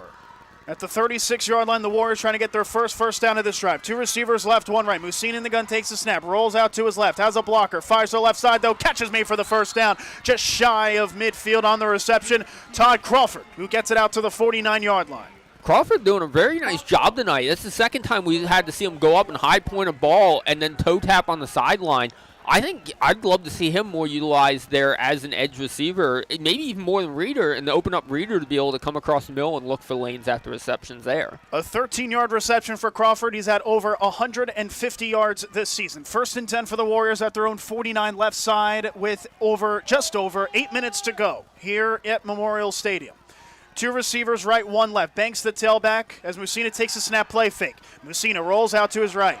Looking to buy time. Stays in the backfield and gets pushed out of bounds right at that line of scrimmage. It was Quinn Michaels on that spy route. He came in like a bat out of HE double hockey sticks out to the far side and was able to negate any sort of yardage that Musina could have gotten. Yeah, I think that was smart by Musina. Don't try to force something. We've seen what happens when he forces something is when we got the tip and the interception earlier in the game. Just get out of bounds. Even taking the loss, it stops the clock, gives you a chance to reset. Actually, they're going to say the clock did not stop. It is running. Well, they're running it because Musina was pushed backwards. That negates the clock being stopped there, and a 2-yard loss as well with Musina going backwards. 2nd and 12, he takes a snap. Musina, quick dump off to Burkett, cuts up field and gets brought down just shy of midfield. That will negate the 2 yards loss and bring up a 3rd down and 10 as the freshman was able to pick up 2. Now sitting here 3rd and 10. You know you got to go to the air. Musina, you can see the frustration starting to set in for him. You got to have a quick talk here on the sideline, which I think did happen when they were over here. Settle down, just try to make a good throw here, make something happen. Hayes Schumacher, along with Sean Field, both on the tackle. 3rd down and 10. They're back at their own 49. Less than 7 minutes to go here in Montousville. Musina in the gun takes a snap, rolls out to his right. Now resets over the middle and then goes back to the left. A flag is in. It looks like holding. Musina fires it forward, and it's incomplete. The intended target there was James Williams. The ball underthrown, but there is a penalty marker down. It looks like holding, and we can't confirm it is holding. And now a decision for Lewisburg. Do they decline and let it be a 4th and 10 or accept it to bring up a 3rd and 20? They do, in fact, decline it. So a 4th down and 10, potentially a trip to the last chance saloon for the Warriors. Now, it's really a lot of, as one of the Lewisburg players didn't realize the penalty was declined and was following Montousville into the huddle. It's really decision time. Is you're right at the 49. Do you punt it? Do you go? If you turn it over on downs, it's at midfield. If you punt it away, are you going to have enough time on the clock still to be able to do that? And it looks like the offense is going to stay on the field here for 4th and 10. Here we go. 4th and 10 with 6.5 minutes to play. The Warriors down by 10. They need a 1st down to keep their hopes alive. Musina in the gun takes the snap. It's a blitz. Picked up initially. Musina runs out of time. Looking to fire it forward. It's caught. Got the first down. Is Owen Kleiman to the 35-yard line. Owen Kleiman making that route out to the left side. He made the reception at the 45. Was able to turn his legs forward. And it gets enough. The tight end who was initially injured to start this second half. He comes back in and makes a big play. That just might have kept Montousville in it. And that, honestly, was Lewisburg's blitz hurting them in the end. Kleiman had to sit back and pick up the blitz before he snuck out. By the time he came out and be the receiver, the entire secondary was 15, 20 yards downfield with the rest of the receivers. Nobody was there to pick up Kleiman. Musina 1st and 10, hands it off to Banks. He runs over a defender at the 30 and will get brought down at the 28. And a little extra happenings as well. Tyler Kitchens, who has made a couple great plays in the secondary, but had a mouthful of Banks there. Yeah, I mean, you want to say Banks is running angry at this point. He knows that Montousville had this game well under control, let it slip away from them. He is one of the guys you expect to put the team on his back. He's doing that right there and just running through anything you put in front of him at this point. He picked up 7, 2nd and 3 at the Lewisburg 28 left side. Less than 6 minutes now to play.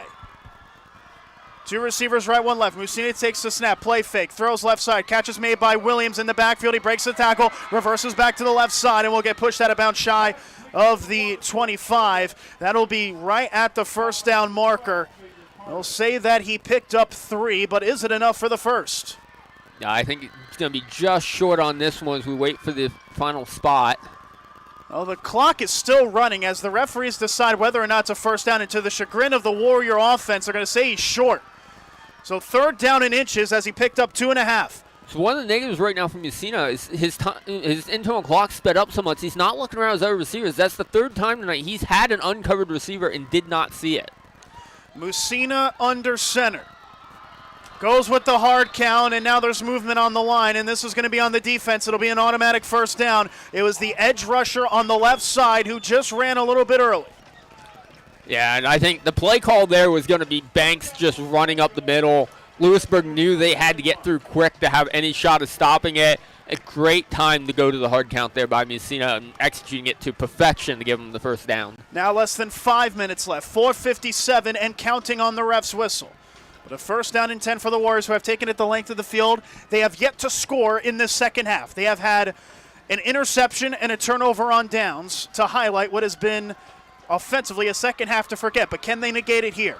Musina in the gun takes the snap. It's a 5-man rush. He fires it deep. Looking for the end zone. It's tipped up in the air. Did he catch it in bounds? He did not. It's an incomplete pass. Oh, what a catch it could have potentially been by the receiver on the left side. He bobbled it, though, right in the end zone and was unable to catch it in bounds. That looked like Michael Reeder. I mean, going to Reeder there is definitely the right call. But, again, Musina's got to spend some time looking around here pre-snap. He has his slot receiver, that time not uncovered, but the defense was sitting 8, 10, 12 yards back off his receiver. That's an easy, quick hitter, and Musina's not even looking to the far side of the field. It was actually Hayden Harvey the target. It's a quarterback. It's a wildcat formation again, bouncing off a tackler. There's Banks. He takes it outside the numbers to the right side and will get upended for a 4-yard pickup. They go to the wildcat. When you have all 3 of your timeouts, I suppose you can run it. 4.5 minutes left, though, time becoming a perennial issue. Yeah, and Montousville not really showing urgency here. Musina comes all the way to the sideline to get the play call. Now he's going out with a decent clip, but not really hustling back to the huddle as the play clock just starts rolling. Game clock ticking away, though. You're down to 4 minutes. You got to get going quicker. 3rd and 6 at the Lewisburg 17. Musina in the gun, 2 receivers left. He takes the snap, rolls out to his left, looking to try and reverse it. He rather fakes it, breaks by a tackler, throws it to the left side, and can only throw it away. Well, that could have been a really dangerous broken play as they tried to reverse it. Musina kept it to evade a tackler and only threw it away to set up a 4th down. However, it looks like a penalty marker is down. Yeah, and this penalty marker is at the 12-yard line on the far sideline because ineligible receiver, because it was supposed to be a run play. That's what it was. Kept it, and the line was not ready for that. So an ineligible man downfield penalty. That'll back him up. And now will they accept or decline this penalty? If they decline it, it would be a 4th and 6, but they do accept, and it'll be a 3rd down and 11 after the illegal man downfield. I mean, based on where the handoff mistake happened, that's about where you would end up anyway. I still think Musina made the right call, realizing that the run play was going to get just broken completely up pull it back yourself and try to make something happen. So 3rd down and 11 with 4 minutes left. They're backed up to the Lewisburg 22. Montousville down 10. Musina takes the snap, rolls out to his left, has time now. He collapses, he's under pressure, and down he goes.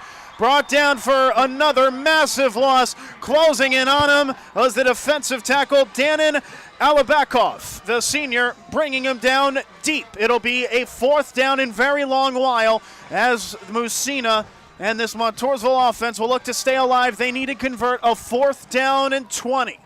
Musina, on that one, he didn't really have time to go through his progression. But again, open receivers downfield. Carlos Tira wide open and coming across the middle of the end zone. Musina never saw him. Tira had his hand up, waving, emphatically calling for the ball, and not much you could do there. Last chance saloon, 4th down and 20. Musina takes the snap, steps up in the pocket. He's under pressure, trying to evade a tackle. He fights out of it. He's going to tuck and run it. He goes over to the left side, but down he goes at the 25.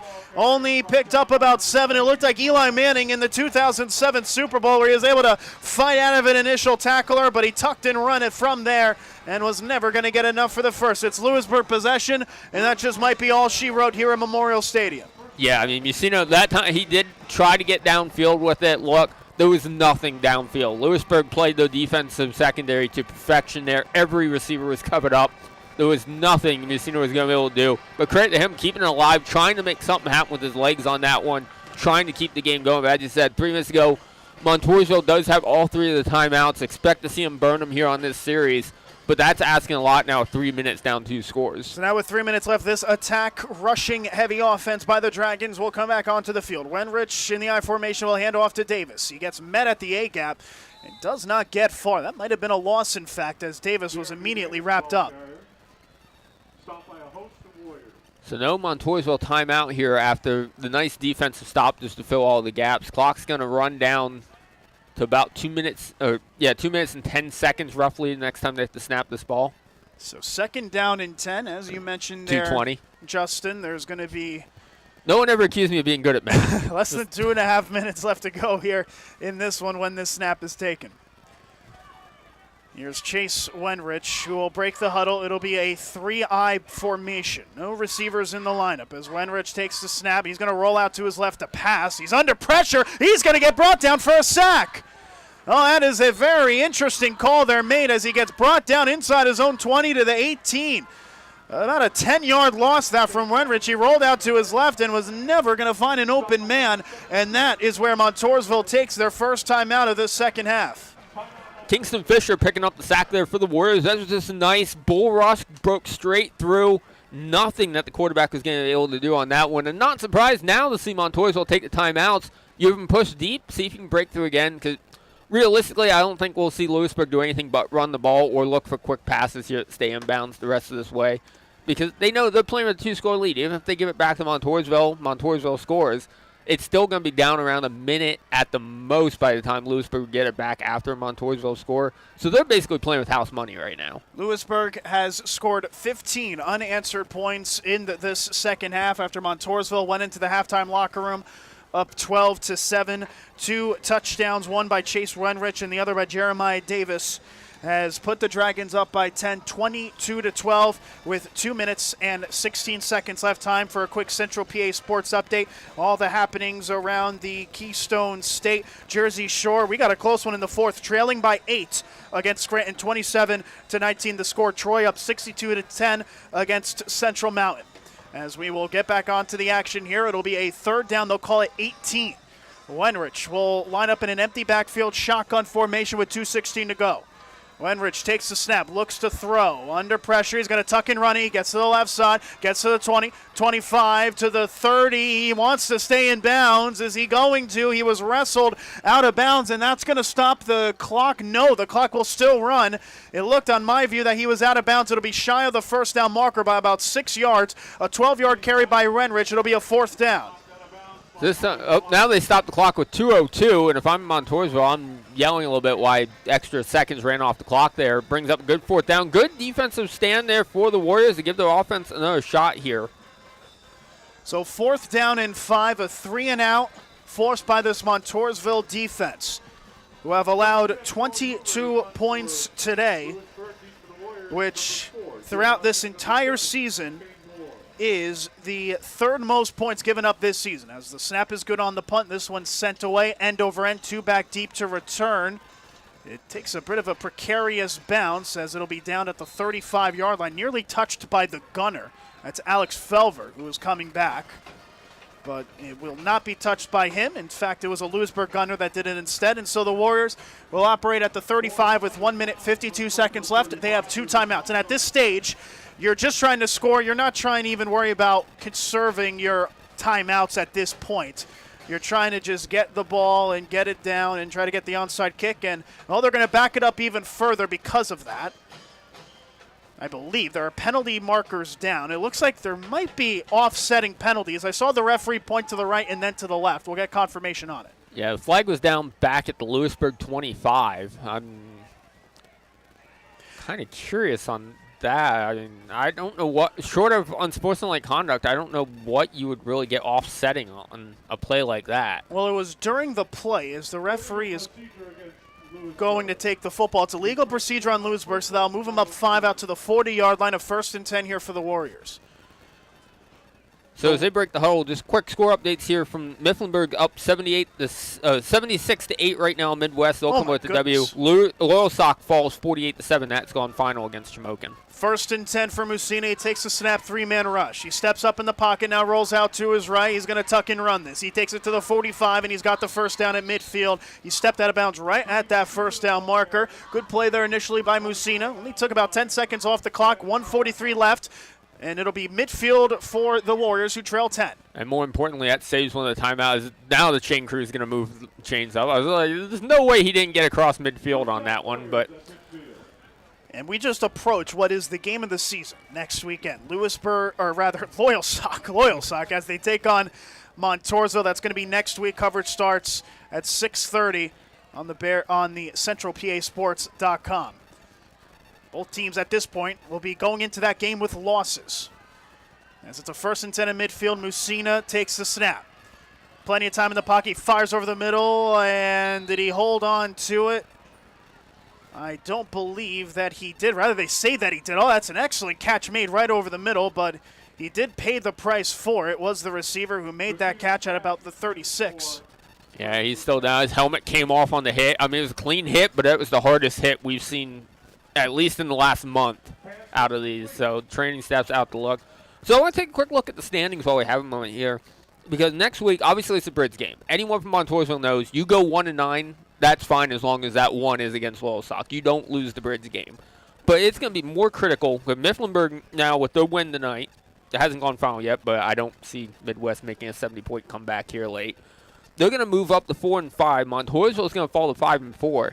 You don't want the chance for a home playoff game to come down to just being, okay, how are we on points? How are we on teams we beat, and how many wins did they have? You want to take it just on record. It's going to be critical next week for Montousville to bounce back. And then they're going to have to go into a game against Mifflinburg in the playoffs. That's 99% at this point. That's going to be the opponent for Montousville in the playoffs. The question now becomes, is it a home game here at Memorial Stadium, or are the Warriors going on the road to face the Wildcats down in Mifflinburg? Should be mentioned, that game against Mifflinburg, it was actually the game before Justin Hawkins joined us on commentary. It was a great game as well. It was a 27-20 win for the Warriors. Those two teams destined to meet again as the injured Montousville player. It looks like Braden Burkett. Braden Burkett, as you mentioned, the freshman who is requiring assistance to come off the field. He is not applying pressure on one of his legs, and we will not speculate on that injury. The good news, though, with the way his helmet came off on that hit, you never want to see an injury, but after a hit like that, it's kind of a blessing in disguise. It's a lower body injury. It's not head. We're not talking concussion right now. It's something that can be hopefully quickly healed up for him.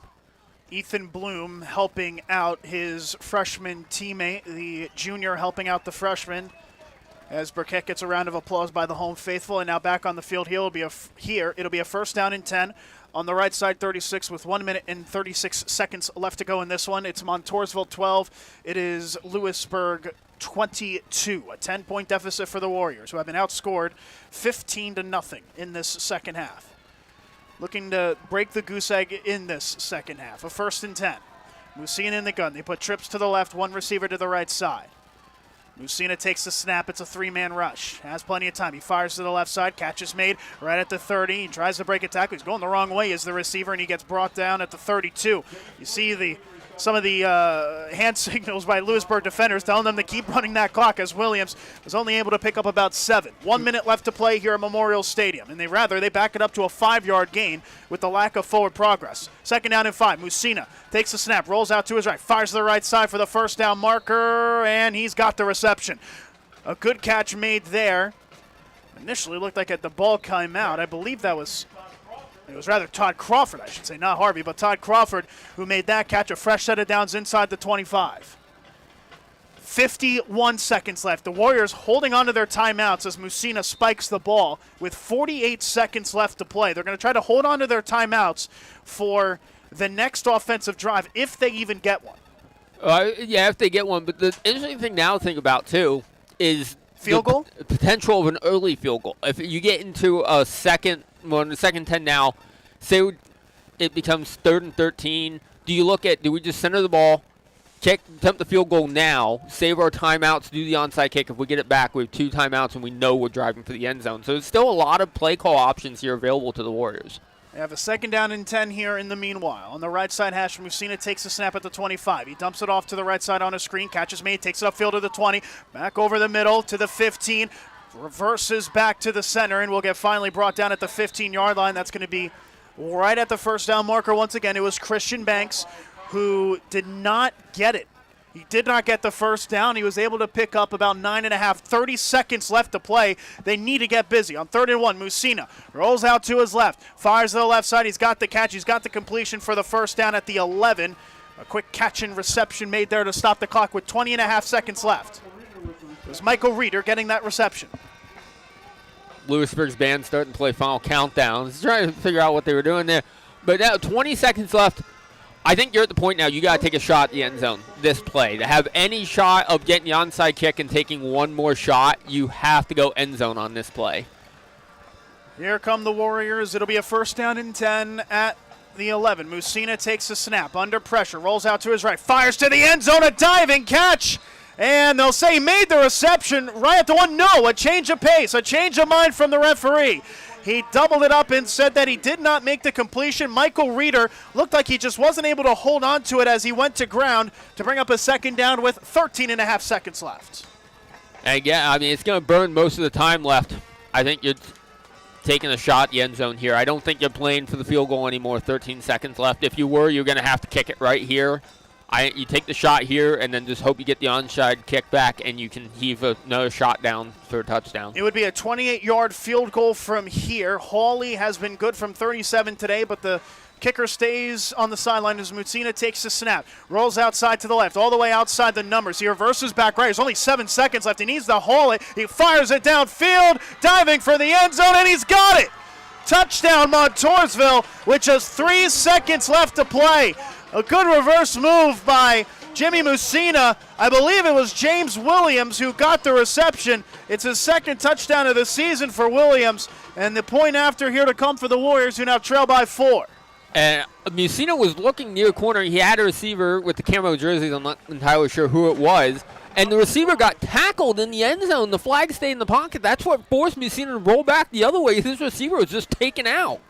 So Hawley on the extra point. This is a massive one to make it a 3-point game with 3 seconds left. It will take some sort of special moment here for this to become a Warriors win. They have to get an onside kick, and you have to hope you get the onside kick within 3 seconds, and then a shot in the end zone. Yeah, is what it's going to take. At this point, you need the ball to hop up in the air and for a Warrior to get under it. And you have to make sure it goes 10 yards. If you let a Green Dragon touch it, that's basically the game at this point. It's going to take a lot. And even if you cover it, we know we're not talking field goal because you're going to have one play. It's just going to be send everybody Hail Mary, and the question comes down to Musina's arm. But first things first, you have to get this onside kickback, as the Warriors right now are trying to decide where to place their guys for this onside kick, make sure there's no penalty or anything. They need to get 11 players on the field first. Carlos Tira checking in very late.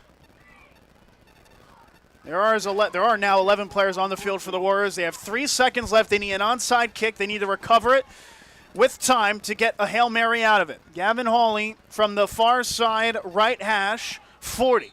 Looking to kick it what looks to be to the left side, but before we do that, Lewisburg's head coach Eric Wicks will call a timeout. Wanted to see what Montousville brought out before the Lewisburg coach takes his first time out of the game. Yeah, I'm not surprised to see the Lewisburg kick. As you said, we're expecting Montousville to kick it left side here, looking at Coast here on the near side as an option. But you had Banks lined up on the far side as well, so maybe try to bait Lewisburg into covering the near side and then kick it to the far side. I mean, it's really, at this point, I think it's not so much speed we're looking for, obviously, on this. You want your tallest players out there. You're going to have to spike this, hope you bounce it in the air 10 yards, and one of your tall guys can get it and immediately get down. If a Montousville player does recover this, expect to see the Green Dragons to just wrap them up and try to hold them up for those 3 seconds. We do have a final score, by the way. Jersey Shore, their home finale in the regular season, they lose to Scranton 27-19. That's their third loss of the season. They've lost to Scranton, Hollidaysburg, and now Shamokin, I should say, was the first loss. But Scranton, of course, the latest of which. Trying to prevent a quick final here is Montousville. Hawley for this onside kick. Gets a good bounce on it, but it will not travel 10 yards. As this one will finally be down at the 45. He needed 10, he got 5, and that is going to be that. Yeah, now Lewisburg will have to snap it one more time as the kick did not get out of bounds. So there is the potential, and we've seen a couple bad snaps today out of Lewisburg. Any given Friday, it's not mathematically over for the Warriors, but I would expect just easy, simple snap. Quarterback's going to take a step or two back just to make sure the clock hits 0 and then take the knee. Chase Wenrich, the senior quarterback, who had his third rushing touchdown of the season, that gave the lead, notably to the Green Dragons, one that they would never relinquish. On here now to kneel it down. He lines up under center, takes the knee, and that will do it. Here from Memorial Stadium as Montousville dropped their second game in a row. They have lost to Lewisburg, a final score of 22-19. Justin, let's get your closing thoughts on what was another good back-and-forth affair, but one in which the Warriors just fell short. Yeah, I mean, this is a tough one to take. This is a winnable game. Montousville was in front at the half. They had the momentum behind them. I think really the turning point of the game was that interception coming into the second half. You could feel the momentum swing to the far sideline behind the Green Dragons. And just a bitter pill to swallow. Last week, dropping a game by 3 points to Southern Columbia. This week, dropping the game by 3 points to Lewisburg. And a Green Dragon squad that you could potentially see again here in the playoffs. The positive I'll take away from this is Loyal Sock next week is not a team on par with Southern Columbia or on par with Lewisburg. It is very much of a winnable game and a good way to set momentum heading into the District 4 Class 3A playoffs. So Montousville drops to 5-4. Their home finale against Loyal Sock next week. We'll have coverage of that one. Lewisburg, they improve to 8-1. They host Mifflinburg to close out their regular season. As that's going to wrap things up here from Memorial Stadium. For executive producer Dave Stratton and color commentator Justin Hawkins, I'm Nicholas Severini saying so long from Montousville. Your final score, Montousville 19, Lewisburg 22. Thanks for listening to tonight's game against Lewisburg. Brought to you by Pudgy's of Montousville, Ellery Now Hardware, Sweet Dreams Pet Resort, Napa, Journey Bank, Pine Creek Seed Farm, Briganti Gleghorn and Hafley Insurance, Evergreen Wealth Management, Susquehanna Trailways, Dotter Equipment, and Alexander Kia. Next week, it's the rivalry game against Loyal Sock. Pre-game 6:30, kickoff at 7 on CentralPASports.com.